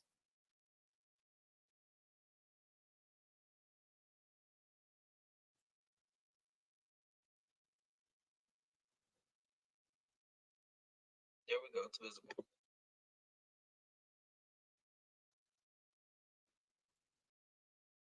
Okay. So you can definitely go here and I'll drop this directly in the chat. How to join our Telegram group. This is where you can get video tutorials. I'm getting a little bit of feedback, but that's fine. As long as you guys can hear me fine, on how to get WAP on Probit.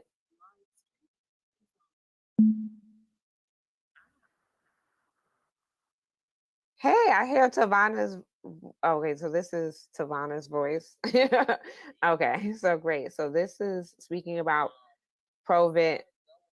I don't know if you guys were hearing that, as well as you hear our founder Tavana Evans explaining how to get WAP on Probit. This is probably the simplest way for you guys to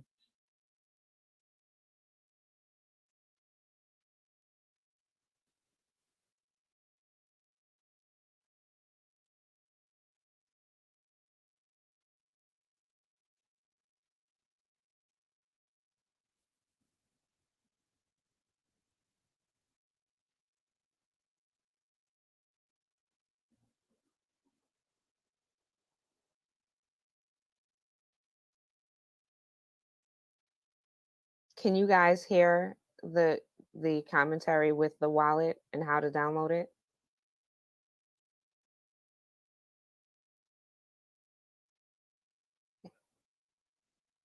Hello? You could not. Okay, well, you guys can see this is one that you want. So I'm going to turn down the volume then if that's the case. And he's showing you actually how to get your Guap wallet. This is what the icon that will be downloaded on your screen. You guys can see the video though, correct?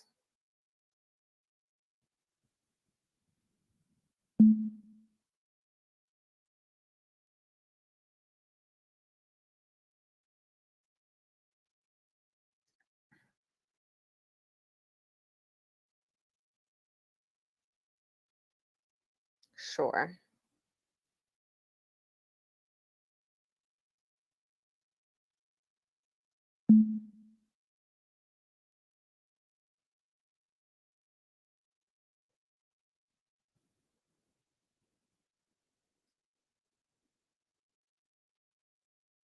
So right here. So this is the link that anyone can utilize to actually watch the tutorial on how to download a mobile wallet. Okay, you need the mobile wallet or the desktop wallet to actually have your coins sent to you. That address needs to go into the subject line on Cash App if you're using that method. If you are going to utilize the Probit Exchange, you would need a wallet for your coins to actually be sent to that wallet, right? And then you're going to participate in the auction, which starts with 100 Guap coin. So Waffles Kitty is going to actually play the video within the live stream so that they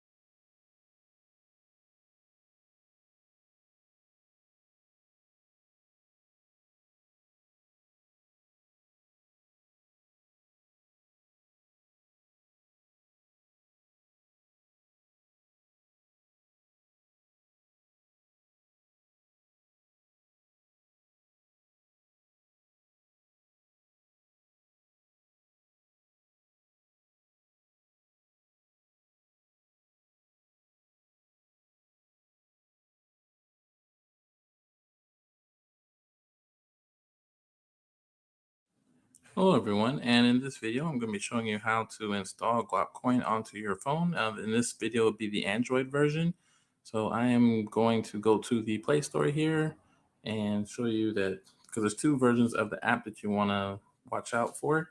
So let's go ahead and search Guapcoin, and there we go. Let's see here. Right, see, wait for the camera to focus.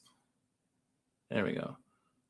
So you want to use the official Guapcoin and Bitcoin wallet. That was the one that was recently released. For that one, you can use Guapcoin and Bitcoin all in the same wallet. You don't have to worry about installing multiple wallets. So that's the one you're going to want to use. I already have it installed on my phone. So let's go ahead and go back to my home page here. And you're going to use this one up here. That's what the icon would look like, the Guapcoin multi-wallet, if I can get that to focus here. But other than that, let's go ahead and get that opened. Now, if this is your first time opening the app, what you're going to want to do is go ahead and create an account using your email and your password. And then, of course, it'll ask you to create a PIN number, so that way you'll be using it for future reference here, and things like that. So like right now, like for example, it's asking for my four-digit PIN. I'm going to go ahead and enter that now. So that way I don't have to worry about, this will be more convenient rather than trying to punch in a whole password.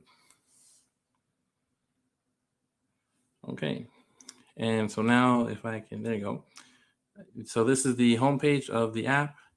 And so let's say, for example, you want to receive Guap coins. You hit this receive button at the bottom. That square box is. And so I'm going to go ahead and show you how you use that. So at least when, like, say, for example, you're with your parents or with a friend, you can simply copy this address here and send it to them in a text. So you literally just hit this copy button here, and it'll show you at the bottom that you've copied it to the clipboard.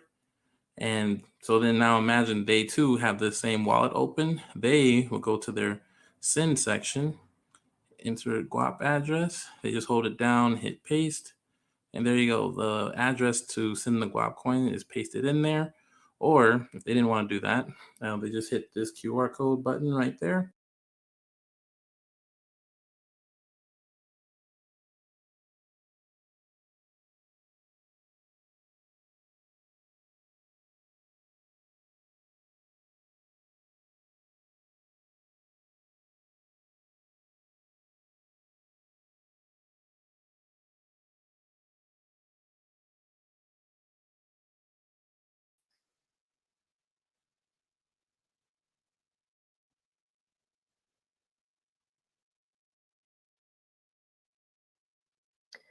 Thank you. Thank you. So I hope you guys saw the most important part of that video, which is how to copy the address to put it into the Cash App to get you're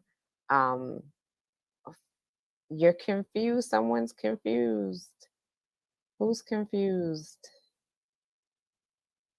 Let's try to unconfuse you. Okay, so I think everyone is familiar with what just happened, and there's a video, there's a link so that you can actually follow that link and watch the video yourself so that you understand when you download your mobile wallet for Android or iOS how to send and receive from the wallet. And like I said, we are the exclusive currency for this event. This Guap coin is what will be used for the bidding on the art. We have 6 art pieces that will be presented here at Subsume Summit for Creative Juneteenth. That's coming from Keith Cross. If you click on these little balls on the table, it will give you access to Keith Cross website, the information in regards to Guap, the tutorials, which will be really helpful. I would recommend that everyone checks out that page. There are a lot of videos. It shows you how to access Guap via Probit, how to utilize your wallet, how to set up masternodes. So it's a very useful resource just to have access, and then also how to contact Guapcoin. You can reach us by our website, which is guapfoundation.org. You can go to the guapcoin.org website. I'm going to share this with you. Let's see. For some reason, it feels like I have to stop sharing my screen and then start sharing my screen in order for you guys to see what's happening here. So we're going to share, and then you should be able to see all of our handles. And this is just a really great way to join our community, learn more about Guap. So I'm going to get into what is Guap Coin, who is Guap Coin. I think we have covered the basics in terms of what is happening here with the auction today. Seeing a lot of people from the Guap community here.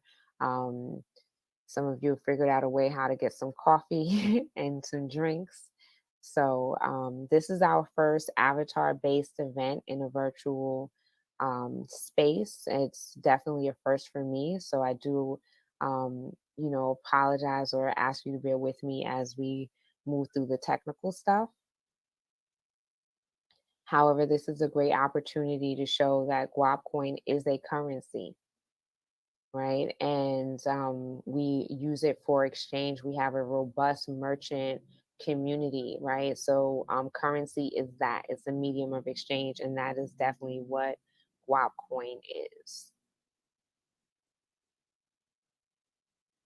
So I did also, before I share that, I do want to share, because we do have Guap Saint here with us, and he has created some amazing art for the Indiegogo campaign, and I want to share that with you guys. So let me see if you guys can see that. I can't see the screen, so if you're giving me a thumbs up or not, I have no idea. Okay, great. You guys can see that. I have to come back. And let me show you the next one. So we are doing a fundraiser because a lot of growth is happening at Guap Coin and at the Guap Foundation. I love these images. We are in the process of doing a $350,000 raise and or more. So if anyone wants to donate, please feel free. But I love this image because it speaks to the coin, to the master nodes, to the ancestors, and the gift that this truly is. I would definitely recommend, we'll talk a little bit about master nodes, but I would definitely recommend that you do your due diligence on what master nodes are, what block rewards are, what staking rewards are. Tonight is really, so are you seeing it or are you not seeing it? I'm going to try one more time.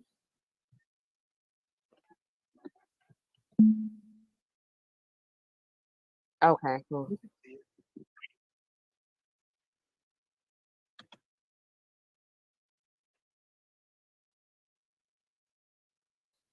Okay, great. All right, so I can see what you guys are seeing now. So these images were provided by Guap Saint, who is around here somewhere. And I'm here. yeah, for the Indiegogo campaign. And we do have a very active community. Everyone rolls up their sleeves and, provides what their talent is, what their gifts are, what they are, they feel empowered, to do. We are a decentralized community, which means that this is everyone's community. We are ruled by governance. So everyone has a say in the Guap community, right? This is not like a founder or top down situation. This is really a community driven coin. It is definitely a currency. So a currency is a medium of exchange. So I'm going to just pull up some slides to kind of go through some basic things around cryptocurrency. I'm not really sure what everyone's understanding is on crypto or NFTs, which is partially what we're going to be doing here today with the art, right? We're going to actually mint it and turn it into an NFT. So I'm waiting for the art to be sent to me. In the meantime, I'm going to show you, I'm pretty sure most people have seen NFTs are everywhere in the news. Like you can't go anywhere and not hear about NFTs. It's so much so a part of our everyday conversation that IBM is turning patents into NFTs. So I did drop the article link in the chat for you to check it out. Um, you know, NFTs are really smart contracts. They're a way to validate on the blockchain, and we know that the blockchain. I'm going to use simple words to explain this. It cannot be changed, right? And so it's an entry that's saying, hey, this is what it is. This is the information around that thing. It's a way to actually exchange, whether it's a piece of art or it is, in this case, a patent in a trustless environment. It is a way to record. It is a way to charge if you want to for something using the record of the blockchain, the transfer of the blockchain from one person to another. The thing about crypto wallets is that it is actually like the point of sale. Like when you go to swipe your card at at any store or anything, it actually it uses a third party to make that happen. Within the crypto space world, with your wallet is the coin is the currency, and then the wallet does all of those things that we usually require a third party to do and to verify for us. And the blockchain is where those entries happen. So, just an article for you guys to check out. It was just something to share, and let's learn more about Guapcoin.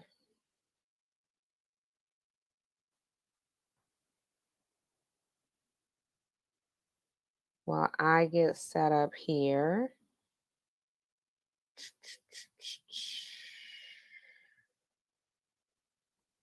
Give me 1 second to find you guys again. So, here we go.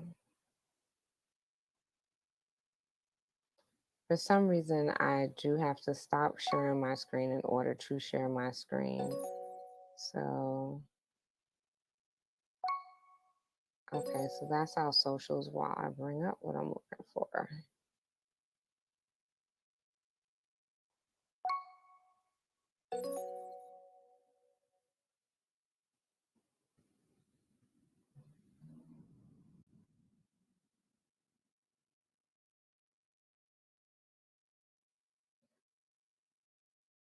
I am going to jump around this presentation a little bit.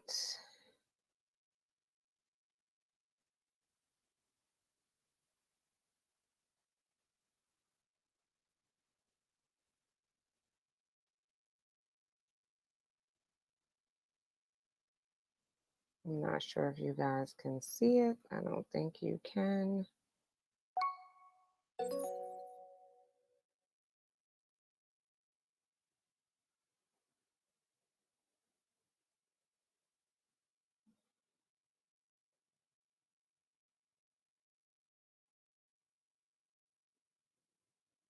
Okay, I am not seeing it, so give me 1 second.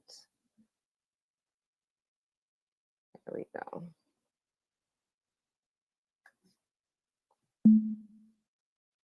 Great.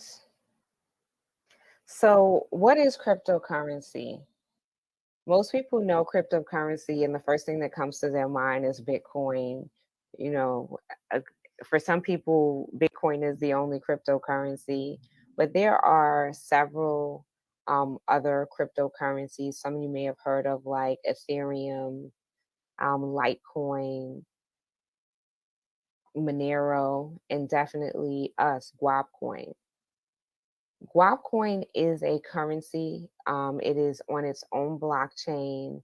It is not like Ethereum, where Ethereum is more of a platform, right, that you build on top of, right? There are other communities that have found their home on the Ethereum platform.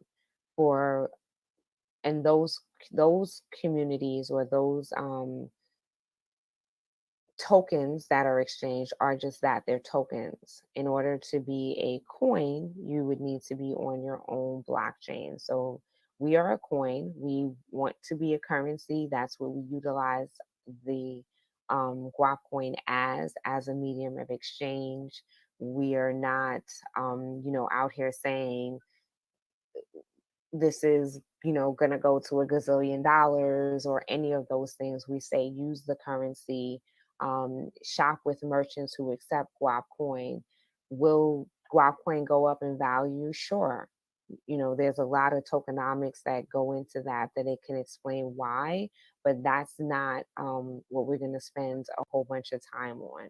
It's fungible, which means that it's exchangeable. When you talk about non-fungible tokens or NFTs, they're not exchangeable for the same thing, right? So if I gave you a piece of silver and that was an ounce of silver, I would accept another ounce of silver. However, if I gave you this painting behind me, I don't know if you guys can see it. I'm not sure if my camera's still on. I would want the same painting back, right? You couldn't just give me another painting and say, hey, take that. They're not exchangeable for the same thing. So that's what fungibility and non-fungibility is, right? So Guapcoin is fungible, it's portable. The thing that makes it a currency is it can't be counterfeited, right? That's another part of what makes a currency a currency. So with Guapcoin, we don't have the limited supply, but the amount of Guapcoins that are produced in a time period is limited. So every 60 seconds, a new block is created, which produces a new coin. Those coins go to people who own masternodes or for governors within the community, right? So having a masternode has its benefits. We are decentralized, which means that this is not a central government with a central authority. This is the community that drives Guapcoin. So this is definitely a community-driven currency. Now, I do want to say something about blockchains. The blockchain is a ledger, and that's all it is a ledger. And blockchains have been around. When you had, I don't know if any of you are who've been around long enough to know about the little check register, and it has, your debits and credits. That's what ledgers do. They record debits and credits. They were private primarily, right? Your bank's ledger is private. Blockchains are public, usually, right? That's a part of the decentralized nature of a decentralized community. There are cryptos that are centralized. We're speaking about Guapcoin in particular and decentralized crypto. Please, these are the places that you can get a wallet. That wallet is going to store your crypto. That wallet allows you to transact, which means to send and receive cryptocurrency, right? You definitely we want you to get it from either the iOS or the Android Play Store, or you can download a wallet at guapcoin.org, right? We even have a paper wallet. We are on the Probit Exchange, which we'll get to that. I don't know if you guys can hear the music in my background. I am in Brooklyn, New York. So I do apologize for that. Um, but it is, we are on the Probit exchange, and that is a way that you can actually get crypto, or you can get it peer to peer like most people do. A lot of crypto exchanges happen off of the exchange. So we talked about what is a blockchain. It's, like I said, just a digital record. It's pretty simple. We are currently on Probit. You can go to CoinMarketCap or CoinGecko to learn more about um, Guapcoin, as well as to see what other exchanges we are on. We will be releasing news about a new exchange listing and new currency pairs. Currently, in order to get Guap, it is crypto to crypto. So BTC, Bitcoin to Guapcoin, you would need to come onto the Probit exchange with Bitcoin. Now, that doesn't mean if you have TRX in your wallet that you can't get Guapcoin. You just, swap your TRX for a Bitcoin and use that to purchase Guapcoin if you're on Probit. You can go USD to Guapcoin simply by following the instructions in the Cash App during the time that we have the Guap exchange open. You can join our Guap Swap community for that as well. Many of merchants within our community, they provide a plethora and a variety of things, like I said, from legal services to massages, can be gotten with Guap. We have grocery stores all over the world, not just in the United States. There are merchants accepting Guap. I like to tell people, instead of going to an exchange and accepting Guap, you can actually just open a wallet and provide a good or service for Guap coin, and that's the easiest way to acquire Guap coin. We do have masternodes, as I've spoken about, and those masternodes provide what are called block rewards or staking rewards. They come to the Guap wallet, right? There are different ways. If you have your own masternode, then you will see them, as I showed earlier, in the list of masternodes. If you have joined a service because you're not too tech savvy or you don't want to be involved, then you would have rewards sent to a wallet address from those third-party services. We definitely recommend spinning up your own masternode or having someone do that for you. And the masternode is basically what protects the information of the blockchain. It is a disbursement of all of that information to various nodes or different computers. So I have portions of the blockchain. Other people that are actually right there in the room with you have portions of our blockchain as well. In order to have a masternode, it is backed by 10,000 Guap coin collateral. So you would acquire the 10,000 Guap coin. That would be locked away. It doesn't mean you never have access to it again or anything like that. It just means that it is being held, right? As it's just being held. It's like a backbone, if you will. And it is providing the security part for the transactions. And then we also have what are called staking rewards. And the staking rewards, staking in general has support for the wallet. So the masternode, the collateral supports the blockchain. This, when you stake in a wallet, that supports the transactions from the wallets going back and forth. Like I said, it's a decentralized community. We are a currency, a complementary currency that is shared between peer to peer, like person to person. So person to business, business to business. It's just a currency, like you would exchange the US dollar or any other currency. Here's some more information about where you can find information about Guapcoin. You can go directly to our website, guapcoin.org. We have Guap Academy, which has a lot of information about not just Guap Coin, like how to get a wallet and how to do a masternode, but also about trades and technology. At the Guap Foundation, our role is educating the community, being that bridge to technology and, and all things cryptocurrency, and bringing that information back to you guys in a reliable and safe way. We have a list of merchants. As I said, merchants are a huge part of our community. So if you want to know who accepts Guap, you can go to guapcoin.org/merchants. If you are a merchant that would like to be added to our directory, that can happen too by just following the prompts that's on the page. We are in the process of rolling out a whole new merchant directory.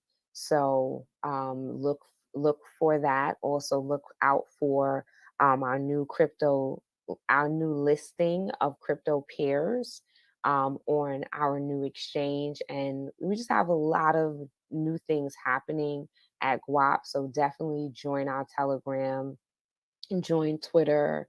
Definitely like our socials on Facebook, Instagram, just to get, up to date, recent knowledge about Guap Coin in specifically.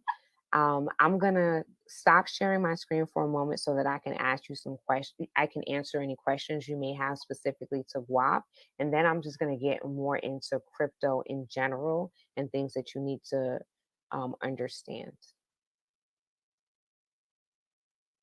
So if I can get back to you guys.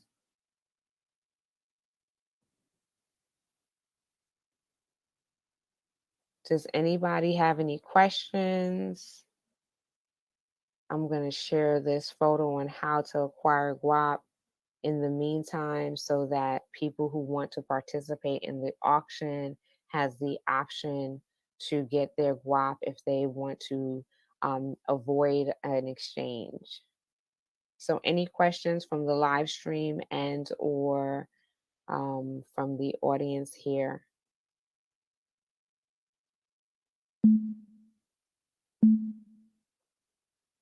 Okay, so definitely let me tell you about our founder. Our founder is Tavana Evans. Some people know her as Aquarius Maximus. She is a visionary, in my opinion. She is someone who has been in the technology space for a significant period of time. She is also a cardologist, which is a space that a lot of people actually know her from and know her as Aquarius Maximus. She is a woman. She is a mother of 8, and we, consider her a mompreneur, if you will. I'm going to share her picture. This is a great picture of Tavana, so that you guys can see her. Not only is she the founder of New, however, she also is someone who creates a lot of the third-party apps for Guap.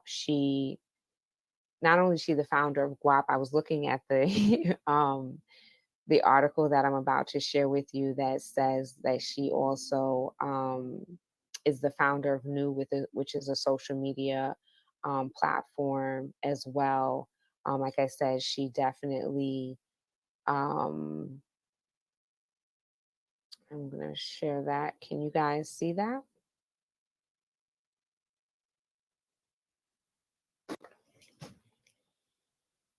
Can you guys see that?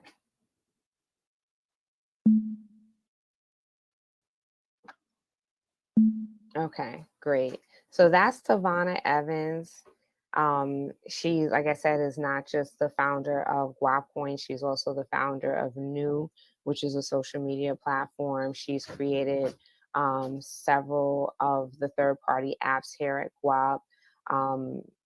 She is an advisor to the Guap Foundation, and she understood that it was necessary for us to be a part of the, not just the conversation, but have a seat at the table as it relates to what was happening with cryptocurrency, that we needed our own currency as well. Many people are aware of the fact that currency within Black and Brown communities don't necessarily stay inside of the community, because many of the verticals, if you will, are not controlled or owned by us, right? And so the funds go out of the community very quickly. I'm going to share this. My apologies. Go out of the community very quickly. And so that was a big part of the message when GWAP started, that she championed. And so here we are. We started out as an ERC20 token. That was just, to get the project started, if you will, and to get people involved and to give us time to get onto our own blockchain. And now we are on our own blockchain. We have a blossoming community. We have a lot of merchants offering diverse services, for the GWAP community. Okay, now you guys can see her. Yeah. So that's Tavana Evans, and you can definitely find her across many social media platforms under Tavana Evans or Aquarius Maximus. Definitely check out New Network as well. And she did the heavy lifting, right? She started the project and has pushed it along, and now it's for the community really to carry it the rest of the way, if you will. And I would say that our community is very sharp, is very dedicated, and is definitely has picked up the baton as it relates to GWAP. So let's talk about crypto. I mean, I see a few people here that I am familiar with who know a lot about crypto, but I also see some new faces. I'm hoping that after this event, we get to network, and you guys can tell me more about yourselves.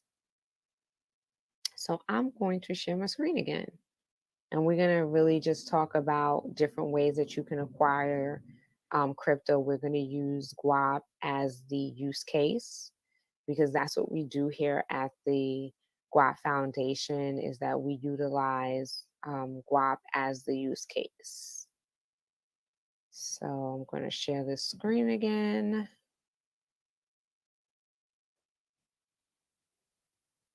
I'm just going to have to do these. You guys are going to see yourselves for a moment.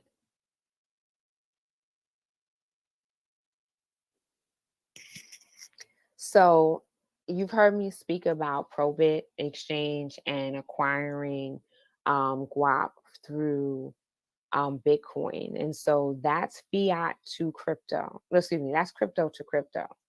And then there's the way that most people like to get crypto, which is fiat to crypto. If one more person says, why can't I just use my money to get the crypto? Or when you have to go crypto to crypto, they usually say, oh my gosh, it's so hard.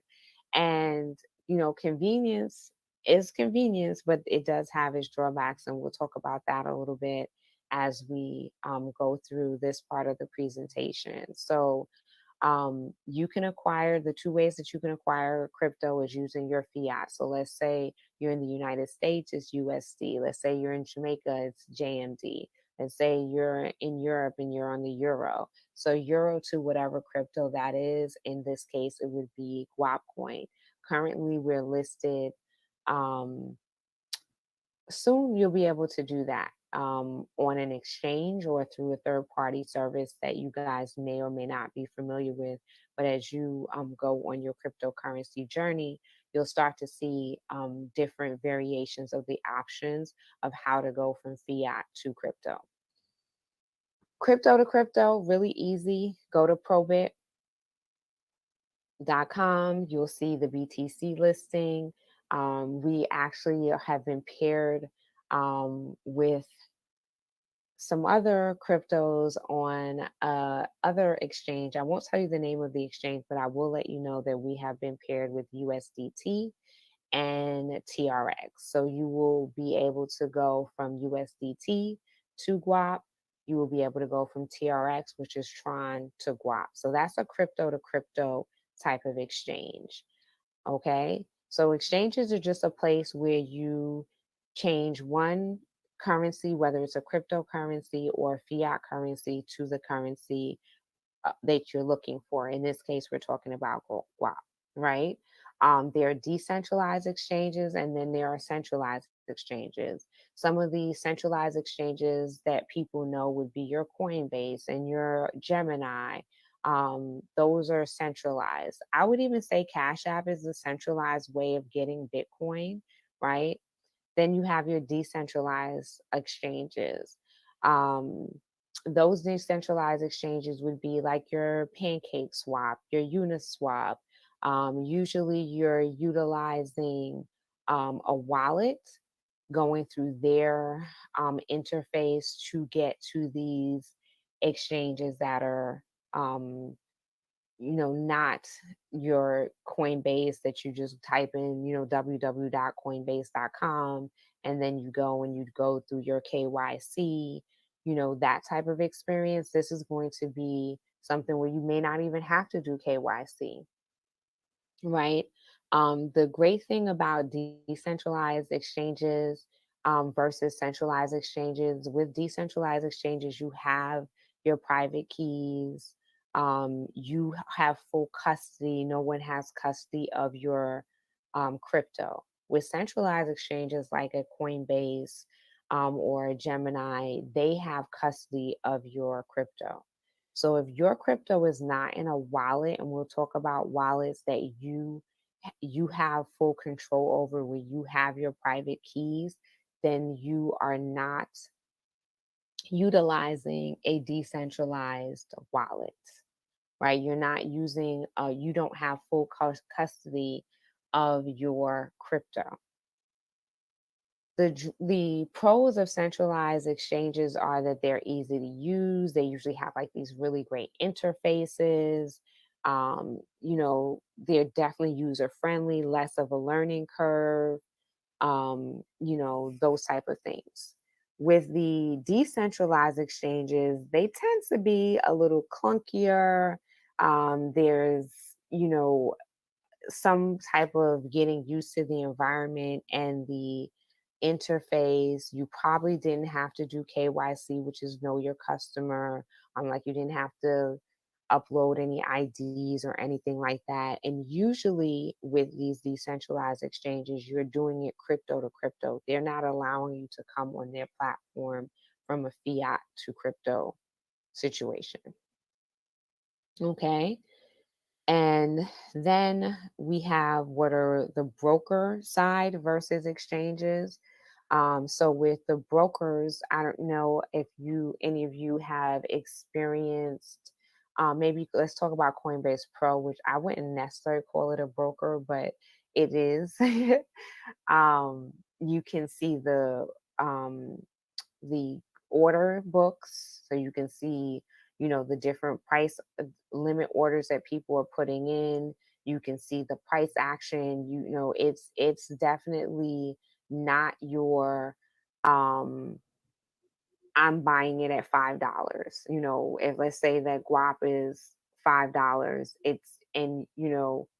it's just straight $5. This is, you can say, hey, I'm putting in a buy order at $4.35, and then you can wait and see if someone is willing to sell it to you at that.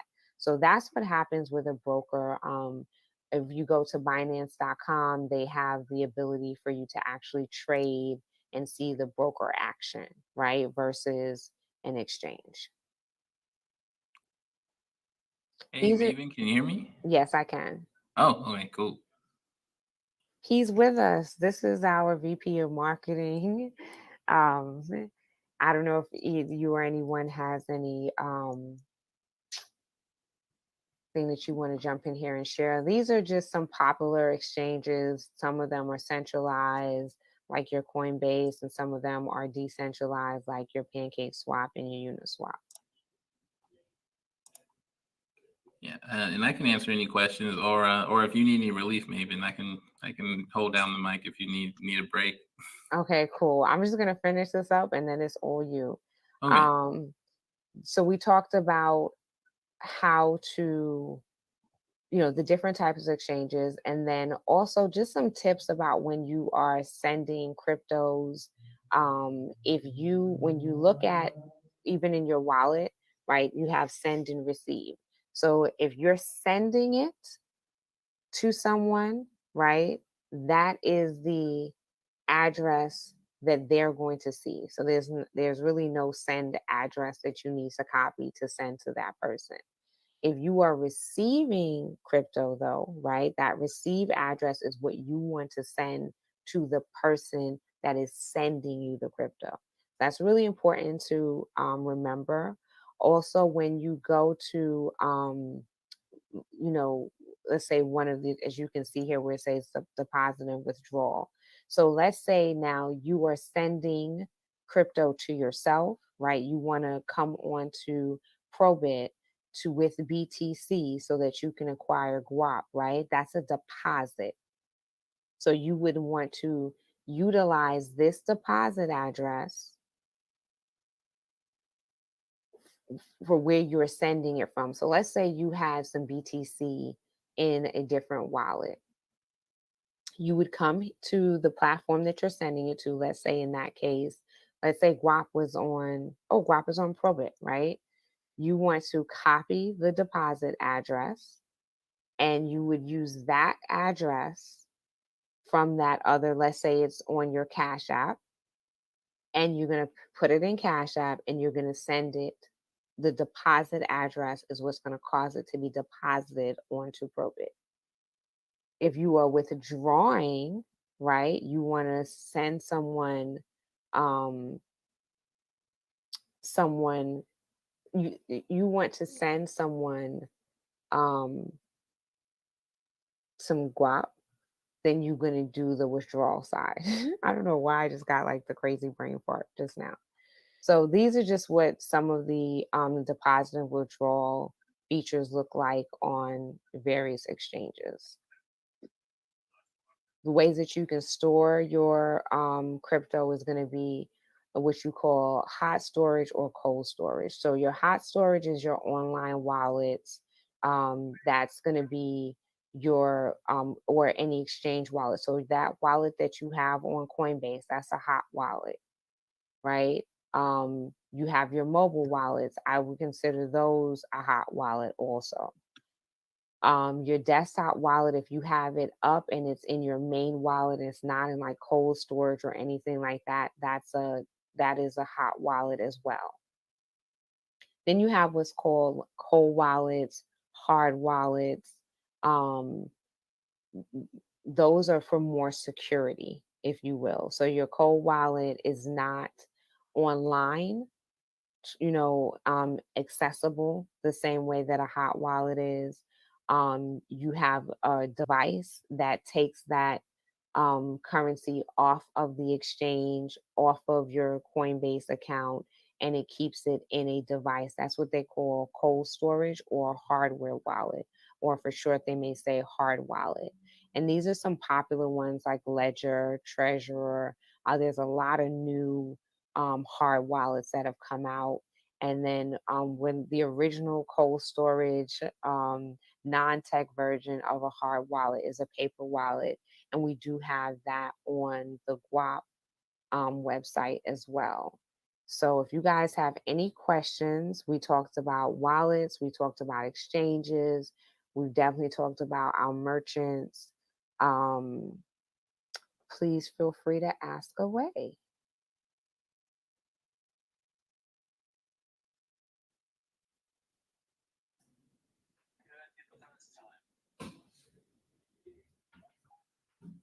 I just want to say this platform is actually pretty dope. It really is. It's a little going back and forth with the screen, so I do apologize for that, but it really is. I'm looking forward to us doing Uh-oh. I think we may have lost Maven. But hey, everyone. Yeah, I'm the director of marketing, and actually, this is my first time using this platform, actually. And yeah, actually, you know what? I don't know if anyone's been other online communities. It actually reminds me of Gaia Online. Hey, Waffles Kitty. I don't know if you're still live streaming or not. But that's what it reminded me of.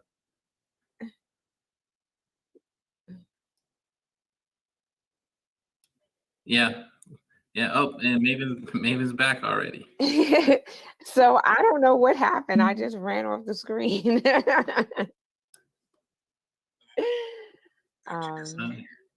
Yeah, I don't know. I got excited and just left.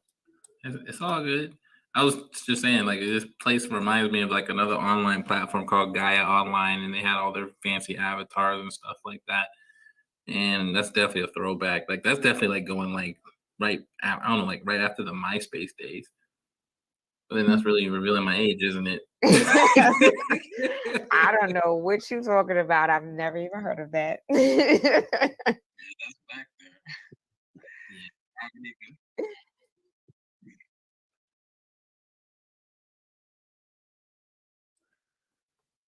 Right.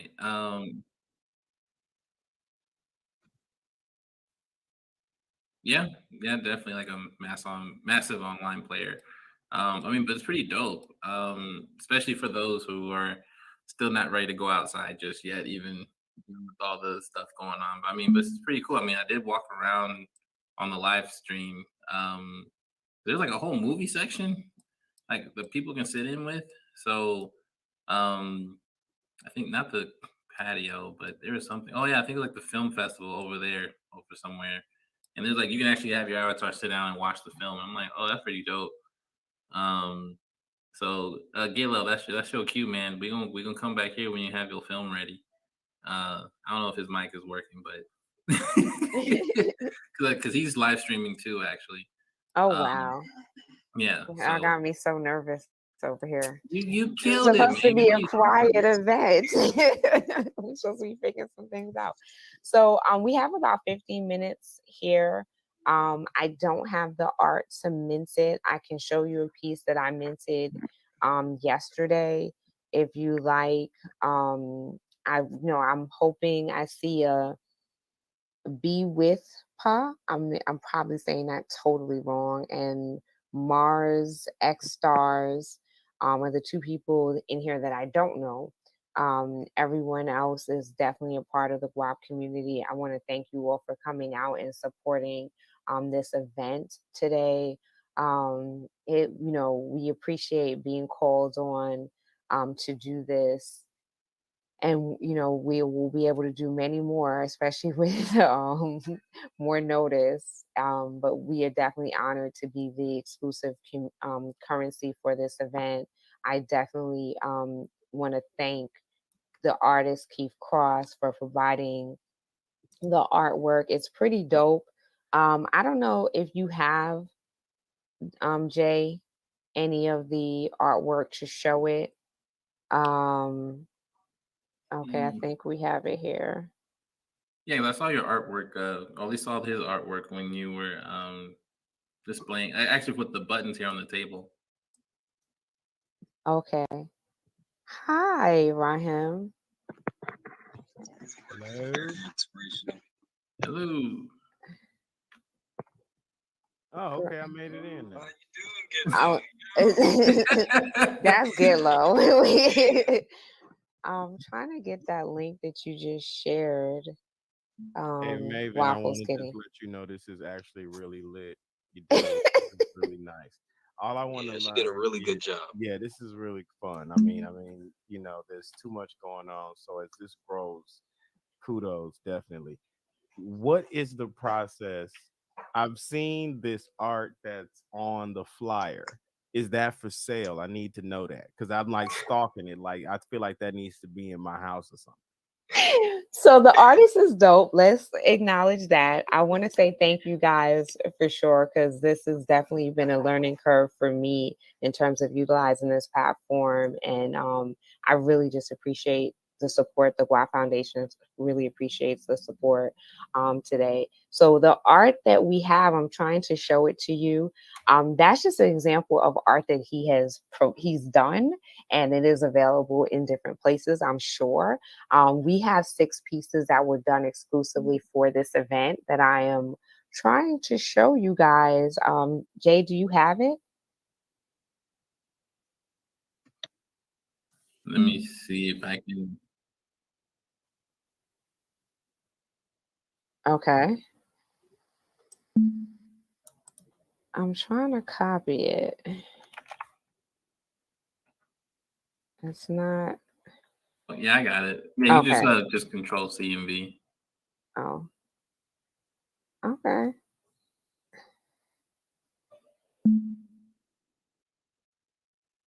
I'm gonna try. Let's see. It's coming up. It's coming up. We might have some art here for everybody. Get low. I love your background. Like you came in on this, the coloring. I need those light filters that you got over there. There's such a vibe.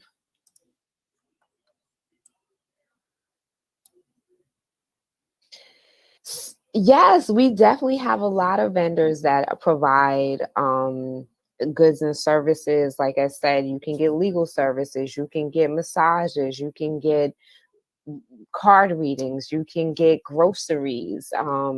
And literally, we have merchants everywhere around the world, and that is growing. Different services as art. We have people here today that offer whether it's video recording. Get Low is one of our longtime merchants. He has been selling vegan food in the Atlanta area for some time now. I mean, Get Low, please feel free to jump in. Augusta. Definitely Augusta. Augusta, okay. I got a food truck. We are in the midst of finishing the paperwork, but definitely as soon as the food truck is done, it will accept Guap for payment with no problems whatsoever. My bad. Did that come through? It came Yes. through. You definitely All look like you about to drop some heat, some mad hot bars, though. Like you already look like you got that fire on paper already. Hey man, don't test me. No. Don't test me. Nah, but yeah, I think that's if anybody is new to the space, the main goal is having places to interact with one another on a currency level. The point is that our money stays out and it needs to come in and circulate from within, and that's how communities grow.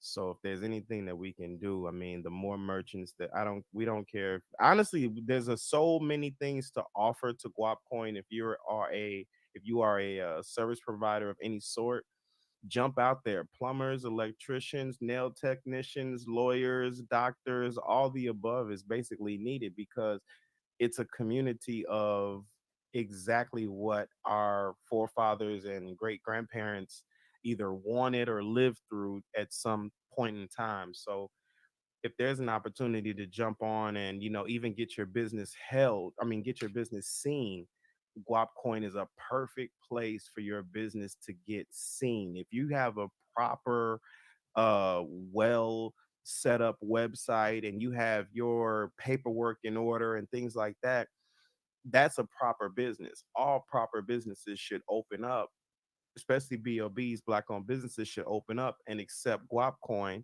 and other black cryptocurrencies as a form of payment.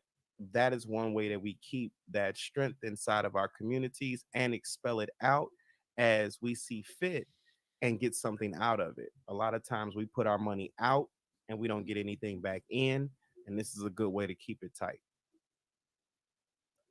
Yeah, and then you can keep it real simple. Like I know you can definitely just be, if you hustling candy bars at school, because I know I did it.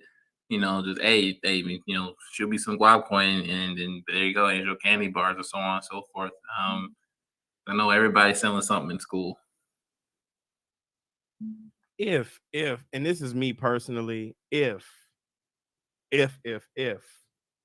you can negotiate, talk, and conversate with your local cannabis and CBD distributors, this is a market. This isn't a market that we're running from. If you have that in your market, bring it. There's any market that's available. All markets are useful inside of the guap space. It's just what currency does is what currency is. I mean, if anybody can touch on that, let me, help me out with that one. Hey, what's up, Deidre? Hey, what's going on, everybody? Hope everyone's doing well, and thank you guys so very much for your time and patience. And we had a chance to listen to the fantastic presentation here from Maven, and again for the Guap Foundation. As long and short, want to say that we actually do have the link for the NFT images there on the table now. What you can do one of two things. You can refresh this instance by just literally hitting the refresh button and reloading the page. Or if you go out of this room in another one, you will see there should be now should be an extra link in there. So yep, Maven's dropped the link there, so you can see it offline and online. We still need to finish building up the auction itself, the auction space itself. But again, as we encourage you to make your transactions for your guap coins, that still is your entryway into the auction, and from there.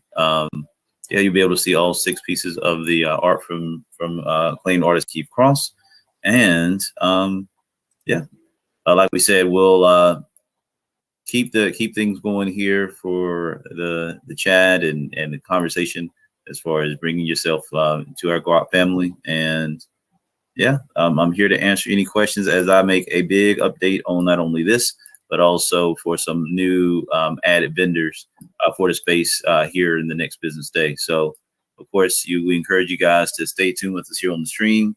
Likewise, this room will be pumped full of new vendors and points from there. Likewise, I'm very thankful for you guys coming out for the first part. Like Maven was saying, and again, everyone here, what we're looking to do is build use cases for Guap and Guap Coin, and for conversations and collaboration with the Guap community. So again, I'm very appreciative of this opportunity to serve. And yeah, I'm hanging out with y'all here for a minute as I try to update everything. So yeah, again, thank y'all so very much. This is exactly the type of thing we built this for, why we built Subsume, and why we want to celebrate Creative Juneteenth. To look at creative independence in all its forms. So again, thank you all so very much. Thank you so much, Deidre. And Deidre, in us getting to know each other more during this process of putting this together, what stood out to me is just the support around GuapCoin, and being one of the first people to really be an ambassador and an advocate for Guap. And, it's really dope, in my opinion, that you chose to have Guap as the exclusive coin for this auction, for this event, to showcase Guap here amongst all of these great creatives. This is really an honor. And it's been a lot of fun, actually, just being in this avatar space. I don't think that we get enough opportunity in our community for these type of things. So for some people, this is the first time that they're even being introduced to this technology. And so I want to thank you for really, pulling us by the coattail and saying, hey, let's do this. I am sharing the art, as you can see that in the bottom of the screen. I believe, drop a link of what the minted NFT would look like, using an example of something that I had drawn a while ago. But I do also want to acknowledge Get Low and his comment about currency and what GuapCoin is. And like I said earlier, and I think everyone has really been saying, Guap is a currency, and currency is a medium of exchange, right?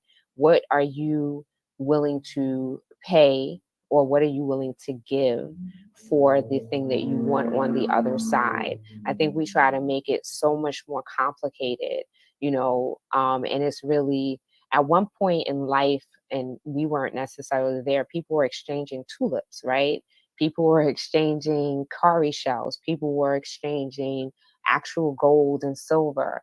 So it's really, what are you willing to provide in exchange, and what is that person on the other side willing to accept for the thing that you want.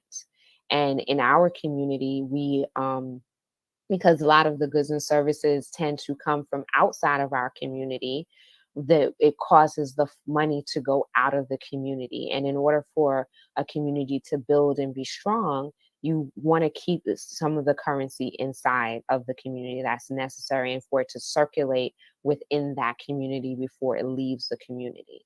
So that's a pillar, right, of keeping the currency inside of the community and exchanging amongst one another so that we can build each other up.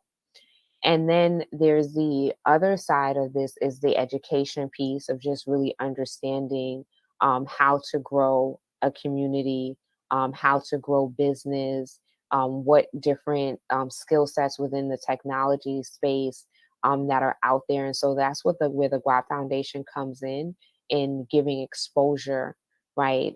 This event here with this avatar space is definitely exposure to the things that are possible. I love the little like Easter eggs, if you will, where you can collect these tokens and they're different rooms, and you can pick up the drinks. And if you go out on the patio, you can literally hear the fireplace crackling. um in my conversations with people, I always say that Second Life was where a lot of this avatar VR stuff as well as cryptocurrency really took root.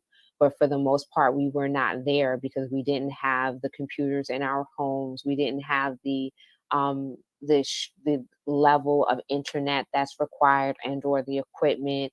And these things were just happening under our nose, but we were not participating in it because we didn't know, we weren't exposed to it. And so this event definitely gives exposure to some things that are happening for many people all over the world. People have been having these type of virtual events, these breakout rooms, these networking spaces, and now we have one of our own, and that is really a proud and exciting moment.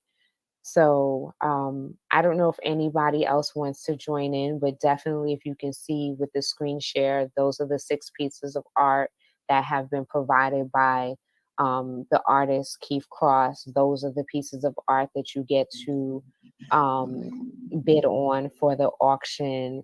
The auction space is being built out. However, this is still an opportunity for you to get GWAP coins. So I will share again how you go about doing that. You can go to the Probit exchange as we discussed, and or you can utilize the Cash App information that we have, and I'll share it again so that you can acquire your 100 GWAP coin to start the bid. But the bids is going to go up because somebody's going to bid against you, and so you might want to acquire a couple of 100 GWAP coins so that you can secure that piece. I'm curious, are we offering or talking to people about GWAP Swap too, Maven? Sure. GWAP Swap is a great place to go. And I have done some GWAP swaps with the person that just asked that question. Most of the people in GWAP Swap that are going to be providing you coins are GWAP governors. That means that they have masternodes, they have the coins, right? That's one of the great things about being a masternode holder and a GWAP governor, is that you have your own treasury, right? As we're speaking right now, GWAP masternodes are actually receiving rewards every 60 seconds. So yes, GWAP Swap is on Telegram. You please join our community via Telegram. I'm sure this weekend is happening all week. So Get Low, Jay, I saw AJ around here, GWAP Saint, Montraniki, a few other people from our community will definitely be available to answer questions for you. Hey, mm-hmm. I was gonna ask you, can I borrow like 10,000 GWAP coin? Because if you get like your rewards every 60 seconds, I need some from you. Well, I'm not getting It's them more like every every 60 60 seconds. minutes, dog. It's Well, like right now with as many masternodes as we have, I think rewards are kicking out like every 45 to 60 minutes or something like that. Well, it's probably a little bit longer because it has to go through that whole exchange. So we could actually pull up the GWAP Explorer and show it. What I mean is that someone, not necessarily me, but someone in that chain is getting a block reward, and Ah. someone is getting staking rewards. Gitlow is the guap whale. I'm telling you, I've been like, who? Yeah, I see that, because I'm like, you always got guap for sale. I'm trying to figure out where you getting it from. I just find people to pull from, y'all. Don't throw me out there like that. I need a loan. Bad call. Line off. Bad call. I gotta include though that the staking rewards are pretty cool. I love to watch them pop in there. I actually keep my wallet open just to watch it. Tell them my Smithy. Tell them my What's up, brother? Smithy. Hey, Best brother. feeling in the world. Just gotta speak on it. Love clicking on my computer and just hearing that ding, ding, ding, ding, ding, ding. Hey, it feel like you're playing Mario Brothers and you just Yeah. stuck right up underneath that one thing. Yeah, just give me all of the coins, okay? Hey, you over there just boing, boing, boing, boing, boing. Everybody else in the room like, why is it? What's that noise? And the only thing you can tell them, well, it's money coming. Listen, at the end of the day, I take all of my rewards and put them in my cold staking wallet. Okay, every Talk day, about it. every day. Ain't nothing but a fine sweep. Every day, Martiniki. Every day. Every day. What I'm talking about. Every day. No matter how much. Sounds like I need to sweep some masternodes around here. This computer right here. Every coin gonna regenerate. So I'm sorry. Everything gotta go in that cold state. I wake up, wipe my eyes. Let me go sweep these coins. That's hilarious. I love it. It's like this computer right here. This computer right here is not being turned off. Exactly. This computer right here from 2004.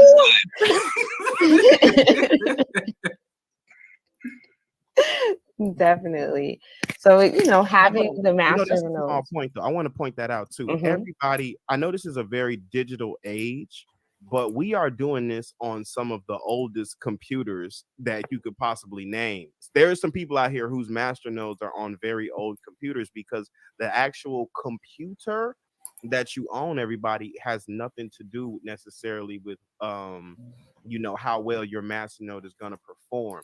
That's on a VPS, so you don't have to have some brand new computer to jump on board. I got a PC from the pawn shop that handles my guap and stuff like that, so everybody has the ability to to jump on with this. This is actually one of the cheapest. It is probably one of the cheapest master nodes you can land your hands on that's actually fully functional. It has purposes, hence that's why we're in this group and we're able to use this for NFT presentation and stuff like that. So with that being said, yeah, you guys want to get a master node if you can. Stack until you can't. Is Sky in the building? Sky has a really good story for stacking her coin. I don't know where she at. I be running around in one of these rooms. There's so much to do here in this space. Yeah, I was checking out the theater earlier this morning in the lounge and grabbing me a drink. So I had some marshmallows and I lost them. Good, yeah.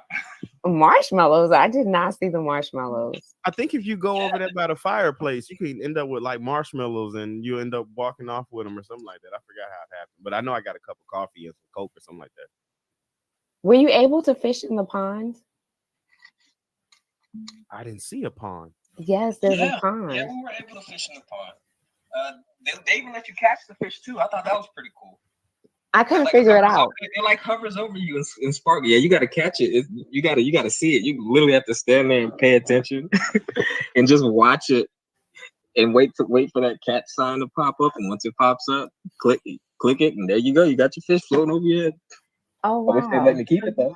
And I got 6 of those eggs that were floating around, the little stars. I got like 6 out of the 21. Yeah, this is a cool space. I'm definitely looking forward to doing more here. Yeah, so, man. Those stars are somewhat hard to find. I'm looking at one right now. I came in earlier and it can only find 20 of them. I was in the pond fishing, just hoping that one of them were probably in there, but no luck. So in terms of Gitlow, in terms of the art that we're seeing on the flyer, we can definitely reach out to the artist and see if he has it available He does have a link to his website, so I can drop that to you so that you can, if you're interested in those specifically. But these pieces here have been made specifically for this auction for the GWAP Foundation. Like I said, they start at $20. I'm going to share with you guys how to go about getting your GWAP coin again before we end the event for today. There is, like we said, GWAP Swap, which is available through via Telegram. There is the ProBit exchange where you can get GWAP. That's BTC to GWAP. I have a question. I think my mind was trying to make the national form didn't work. Is there another way to access the form? Let me send you a message.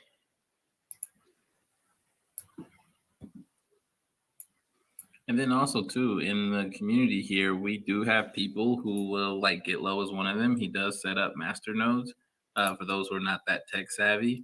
Of course, if you are tech savvy and you got it like that, then yes, you can go to ProBit, buy 10,000 GWAP coins, and then spring up your own master node by getting your own VPN and so on and so forth. And now, of course, you do need a desktop wallet to set up your master node. Now, some people may say, well, I have a master node and it's on my mobile wallet. And they're just like, no, yours is just programmed to send the rewards to your mobile wallet. There's a slight technical difference there. But if you're talking about just how I keep it simple and trying to get involved in GWAP, yeah, just simply download the wallet, whether you're on Android or iPhone.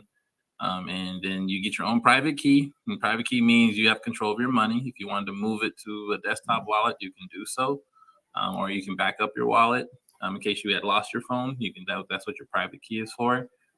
And yeah, we've done our best here to try and make it as user friendly as possible. And I'm really excited for this art auction. Actually, Maven, do you know where we go here in the virtual space to do the transaction? If I were to like buy GWAP here. That's a great question. I want to interject in. Thank you so very much. Right now, we're looking at setting it up where the auction would be available here, but also available online as well, because this is a PC only platform for people that have GWAP maybe in mobile wallets or are already holders of GWAP.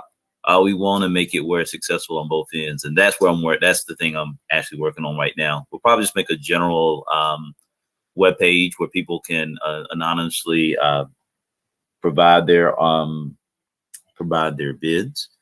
So you'll be able to do it on both. I think when we have it here, probably in the morning, it'll have a looping video that'll at least show the art. And then from there, we should have a link. We'll probably take off one of these GWAP links here because I think it's pretty thorough. One of the jobs that you guys did. Plus, I think 2 or 3 of them are for the same GWAP coin website. And what you'll be able to see is basically a ledger with each of these items on it, and then us basically having an open exchange that will run out from there. All right, sounds like a plan. Yep. So yeah, so now I just have to make what I just said, and that's and to be in the background. I'm just trying to set all the things up. But again, I definitely want to let you guys. I have a few more moments if there's anything else before we look to conclude the space. The space itself will be open, for another 30 minutes. But again, just at least from the standpoint of on our end, for us on Subsume, we'll sign off here in just a few moments. But again, want to give any close. I want to open the floor back up for any closing remarks or questions or last chances, last opportunities, at least on this point, if there's any buyers or converters to GWAP.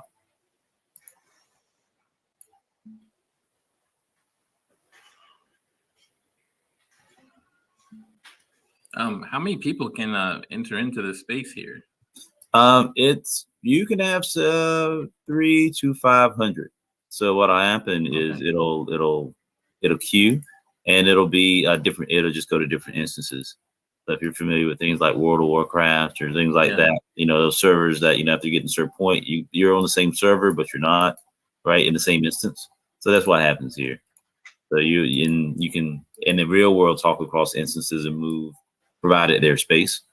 But it keeps 35 in the space because it does cost per user hour on the back end to host a server for this. So that's where we made an exception here and just left the server running, especially this first time. We've got a lot of new people that are new to all this technology, so we didn't want to make doing sign-ins and getting other parts of it a part of that. So, but to answer your question, yeah, we can pack the house as needed. All right. Excuse me. Yeah. And for that, go ahead. Please. No, that was great. I got kicked out, but I'm back. So just so that I'll understand as we're marketing this and sharing this with people in our community, this space will be where people can come to bid on the auction as well as online, and we'll be able to provide that link on our socials as well as within the GWAP Facebook group and Telegram group. Yes. Okay, great. And I know Jay is going to make himself available sometime tomorrow between, I believe you told me 12. Yeah, like 12 noon Pacific Standard Time. Right, that was 3. That's where I was getting the 3 p.m. And just some other people, if I can drop in tomorrow, I will as well to answer questions. AJ should be around here somewhere. Montraniki may be available. Get Low, Guap Saint. These are definitely people from the community. M. B. So if you guys see any of them out and about in the space, please feel free to ask them questions about Guap Coin, about the auction, about even acquiring Guap Coin.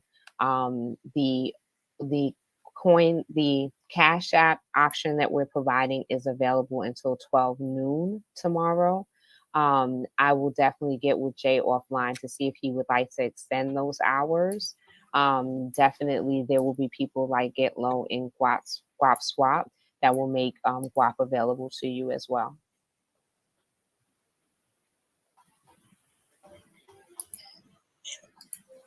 One thing I'd like to add about Guap Swap, if you just jump in not knowing let me get an understanding. When the auction, hold on, Get Low. Somebody was saying something. Somebody was talking. I'm sorry. Yeah, just jumped in. It's all right.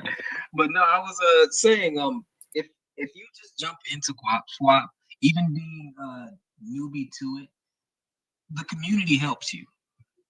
There's no outsourced technical support. There's no really long wait list of telemarketers or machines. Like it's not like that. It's a legit community. So when you get in there, and even if you ask, hey, how do I just transfer my Guap? Hey, what's the best way to just make sure everything's legit and shown? There's guidelines in there. We make sure everything is good to go. Make sure everything is safe for you. So that alone, that speaks volumes. That's just one thing I wanted to say. Definitely, and thank you for sharing that, Guap Saints. No problem. And we also make videos just in case some of y'all don't like to read.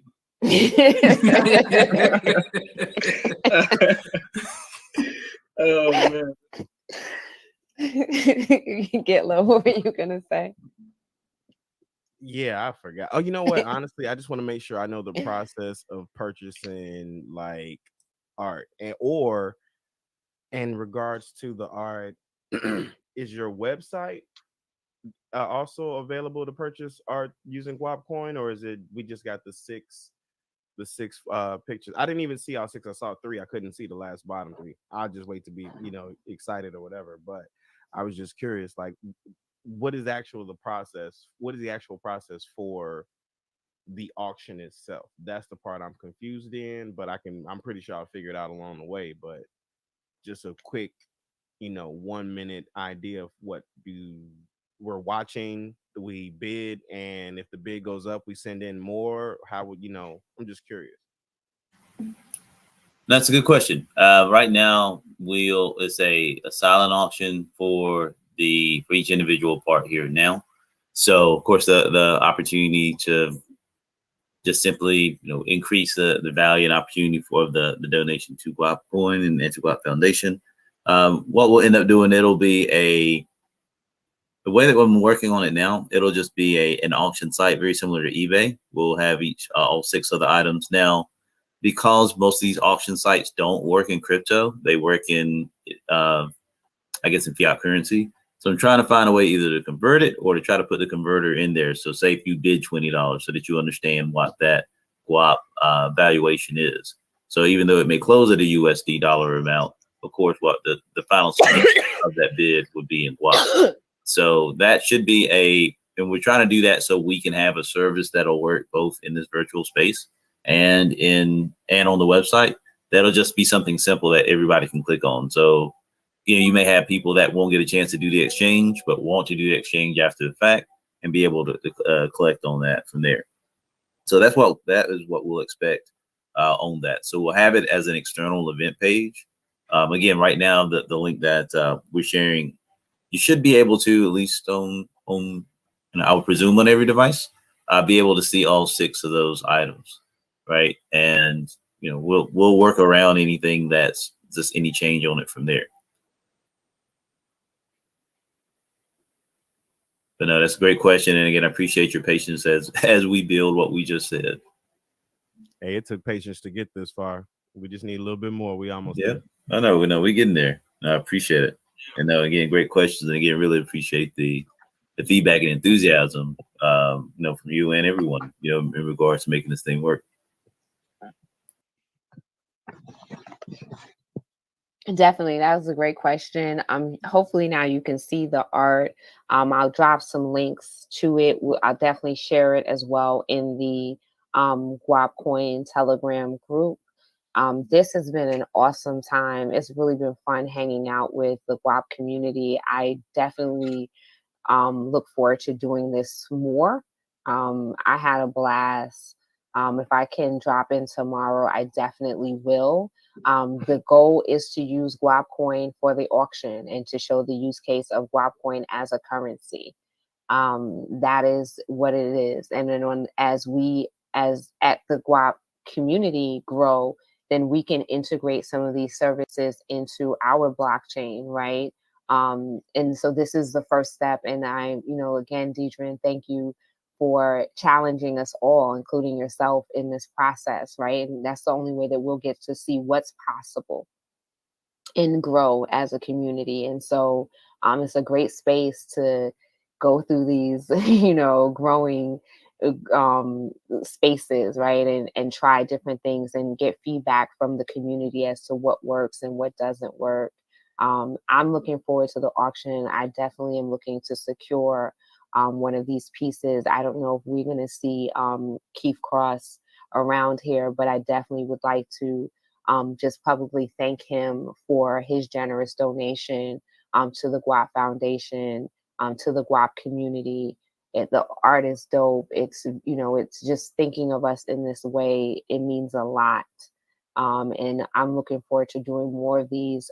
We have the video from you and Jason on NFT Trader Creatives, which is about to be What the Fungible. I definitely would like to share that with you. I don't know if you want to stream it anywhere here this weekend.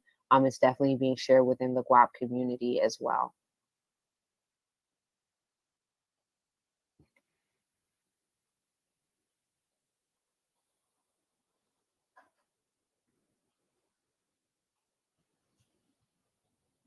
So I don't know. I'm going to share the screen with the. Go ahead. I know, just echoing, the mutual appreciation. So no, by all means, please proceed. Yeah, I'm going to share how to acquire Guap Coin. Again, you want to send your minimum equivalent of USD to the Cash App address, which is $LAMB, LAMBNC. The bidding starts at 100 Guap. So that's going to get you 100 Guap. $20 is 100 Guap. So just think about it in this way. If I send $40, I'm getting 200 Guap. If you think you really want that piece, you might want to send a couple of 20s. As I saw in the marketing, some Tubmans, you had send them Tubmans so that you can get your guap.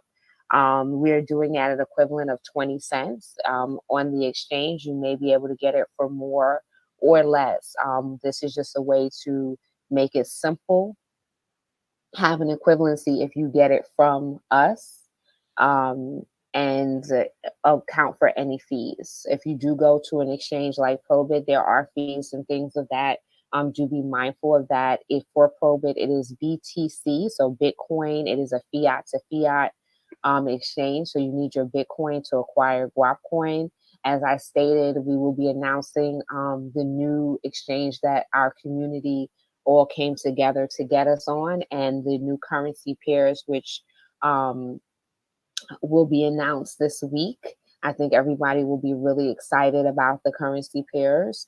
In terms of Jason's Cash App, he is the managing director for the Guap Foundation as well as our legal counsel.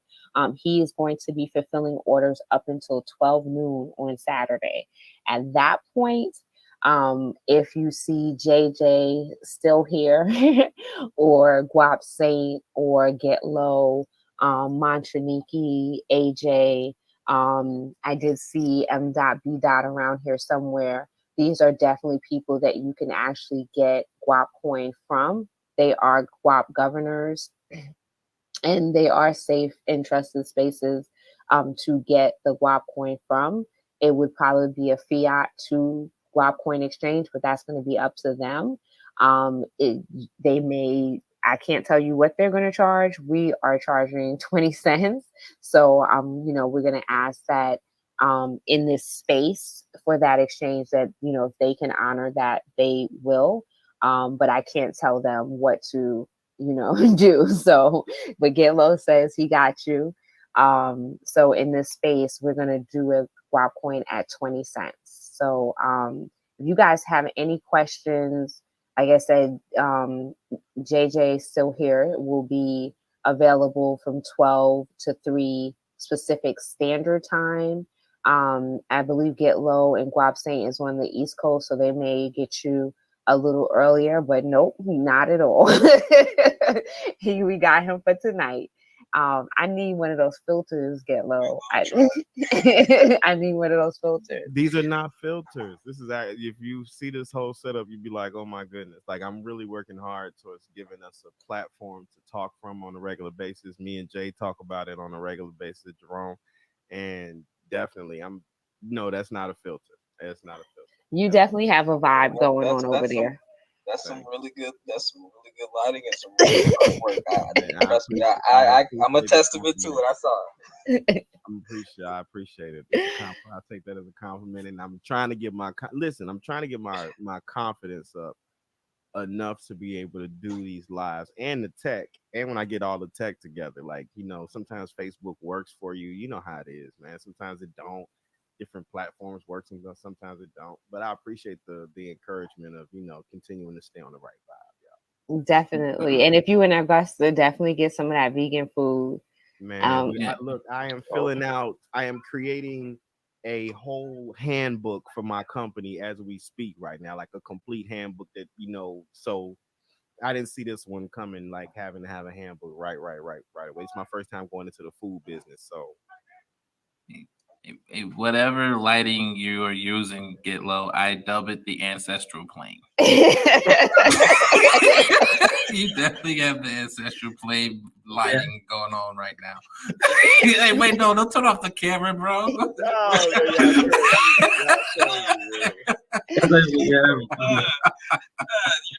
trying to check the vibe, man. Y'all gonna have all eyes on me, so let me hold up. Rahim, did you have any questions, or anyone from the community that's in attendance? Did anyone have any questions for us? If you're scared to ask a question, join us on Telegram and ask the same exact question. We do not care. But just catch up with us and don't walk around here ignorant, not knowing nothing. Just fully understand that this is probably, a lot of us have been around crypto for a minute. A lot of us have been around crypto for years. Savannah is one of those who've been around crypto for years. She's taught me a lot, everybody. She's taught a lot of us a lot. And on the way, a lot of us have, brought her information. Long story short, get your questions answered because the rest of the world is playing us on the low. I'm just being honest. And you got to be in this crypto space to fully understand that you want to know. And there aren't too many communities that are going to teach you and not charge you. There are groups out there that, join my group and you spending $20 a month, $15 a month. I was spending $35 a month. Don't play. I don't. There's nothing fake about how I got into this game. It's all real money. It's all real time.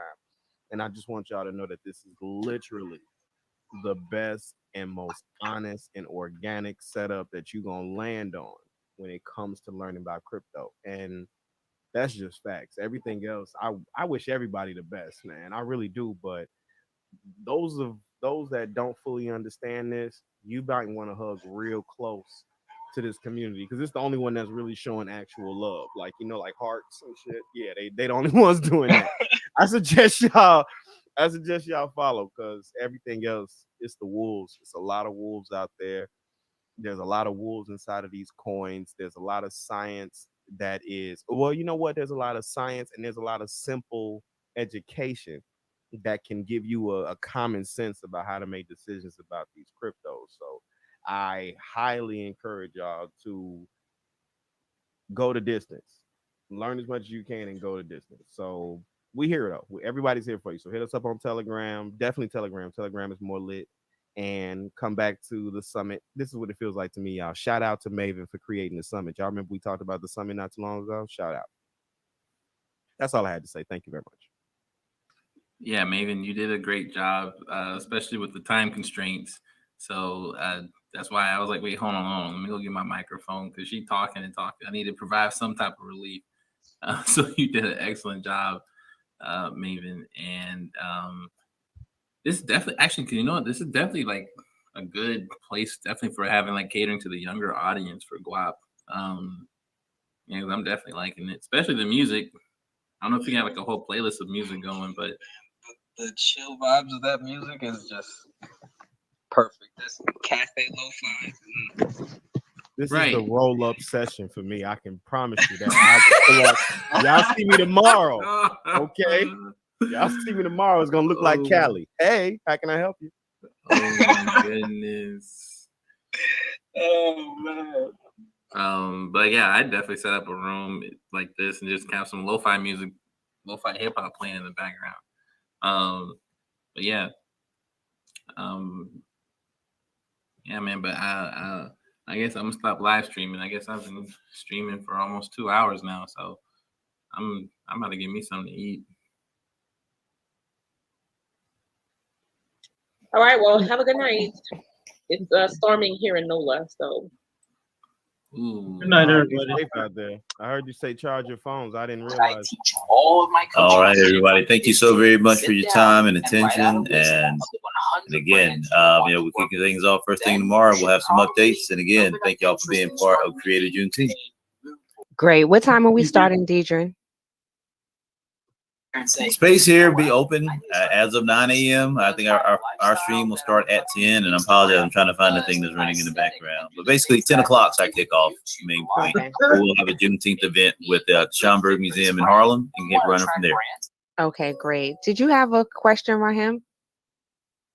I just wanted to, I went on certain websites that were in the vendors sections, and I noticed that they just have like either credit card or PayPal. So I don't know how they're integrated with either Guap or just have a type of form where you just send your public address or however you would do it. So I would like to see them do that because I really want to start spending in Guap. I have Guap, so I want to spend in Guap. And there was also a room where there was a comic book.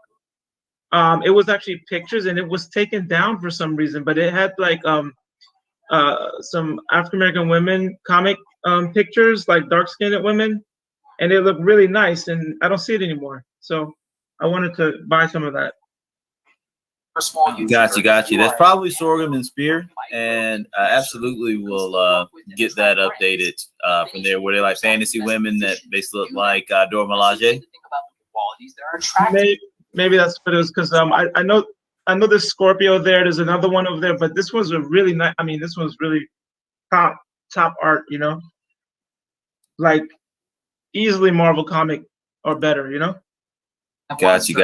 All right, we'll look through our listing, and again, we've got some vendors that were on the waiting list that came in right at the last minute, and just to give the right functionality here.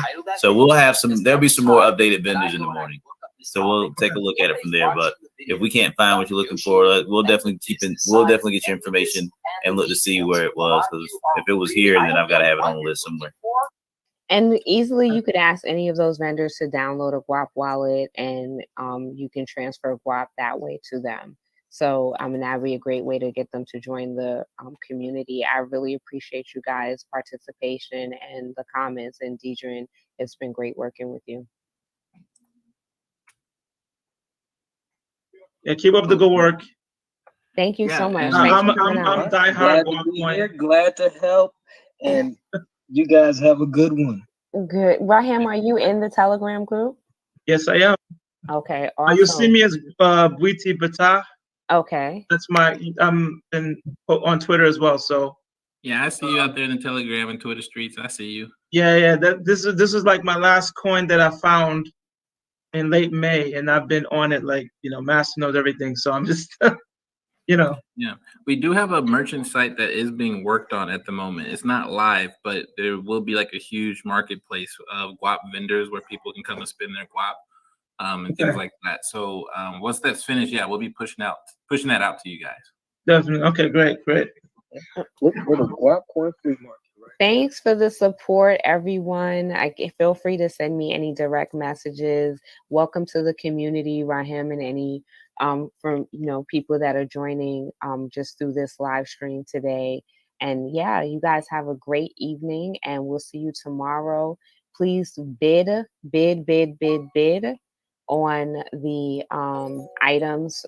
The 6 great images from Keith Cross. They are with Guap. The bid starts at 100 Guap. All right. So if you guys need to get Guap, you have Guap Swap. You have the options that we provided through Cash App, and there's always ProBit.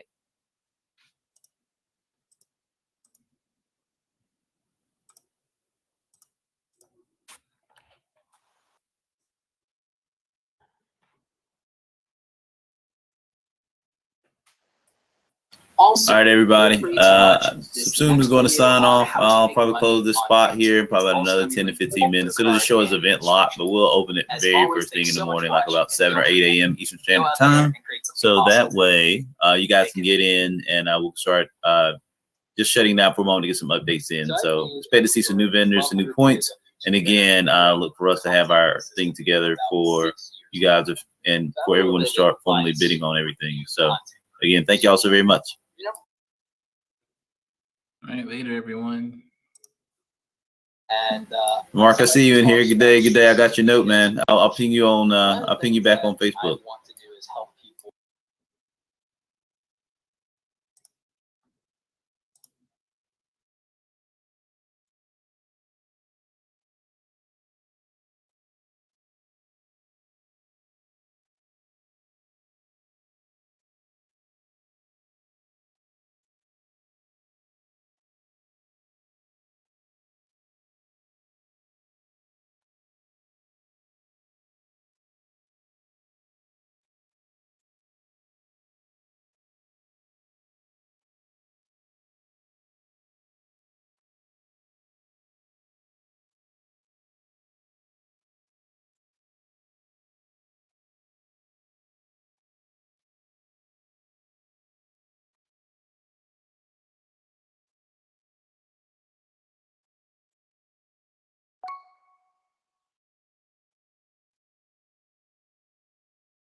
Thank you, thank you. That's a keeper.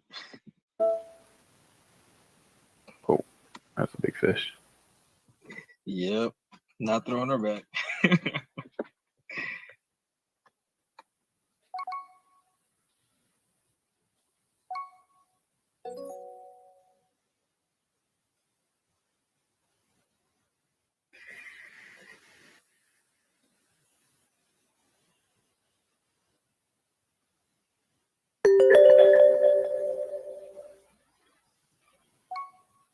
Okay, yeah, no, that one's even bigger. Oh, is that what that noise was? I keep sorry, I'm like trying to finish up some work and stuff like that, and I be thinking I'm getting some super Uber notification or whatnot. I'm like, oh no, we're just catching fish over here. Yeah.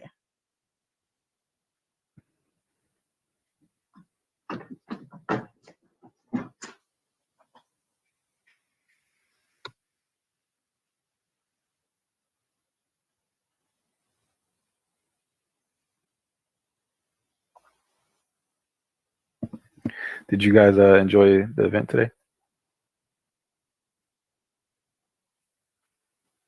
Yeah, man. Oh, sorry, go ahead.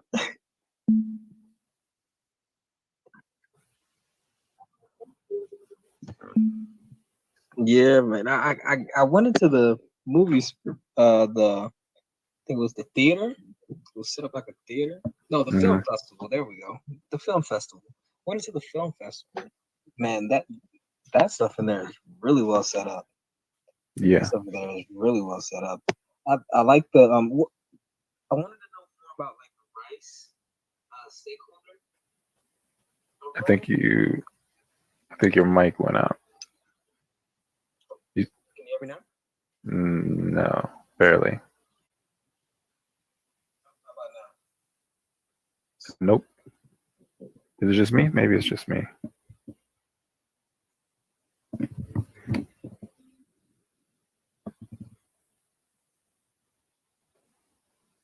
about now? No, yeah, it's the same. Yeah, I could hear you a little bit. I could just turn you up. You said you was curious about the price. No, the rice stakeholder room. Oh I yeah, wanted yeah. to know more about that in there specifically. Honestly, Right. Oh, yeah. seems like I'm not catching fish. Sorry, I had some good ones. Yeah.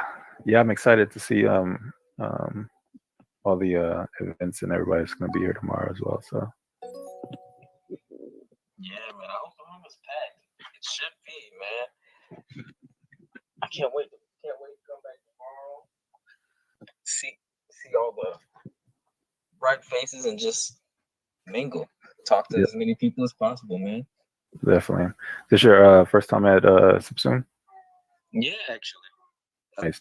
I even jumped in early just to check it out. Like as soon as it went live today, I jumped right on in. Oh, good catch. Good catch. Yo, like a little wee fish.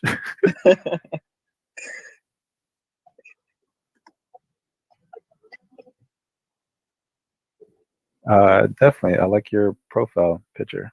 It's a little creepy, but it's cool. Oh, all right, well, that's with you too. And oh my gosh, love the voice. Thank you.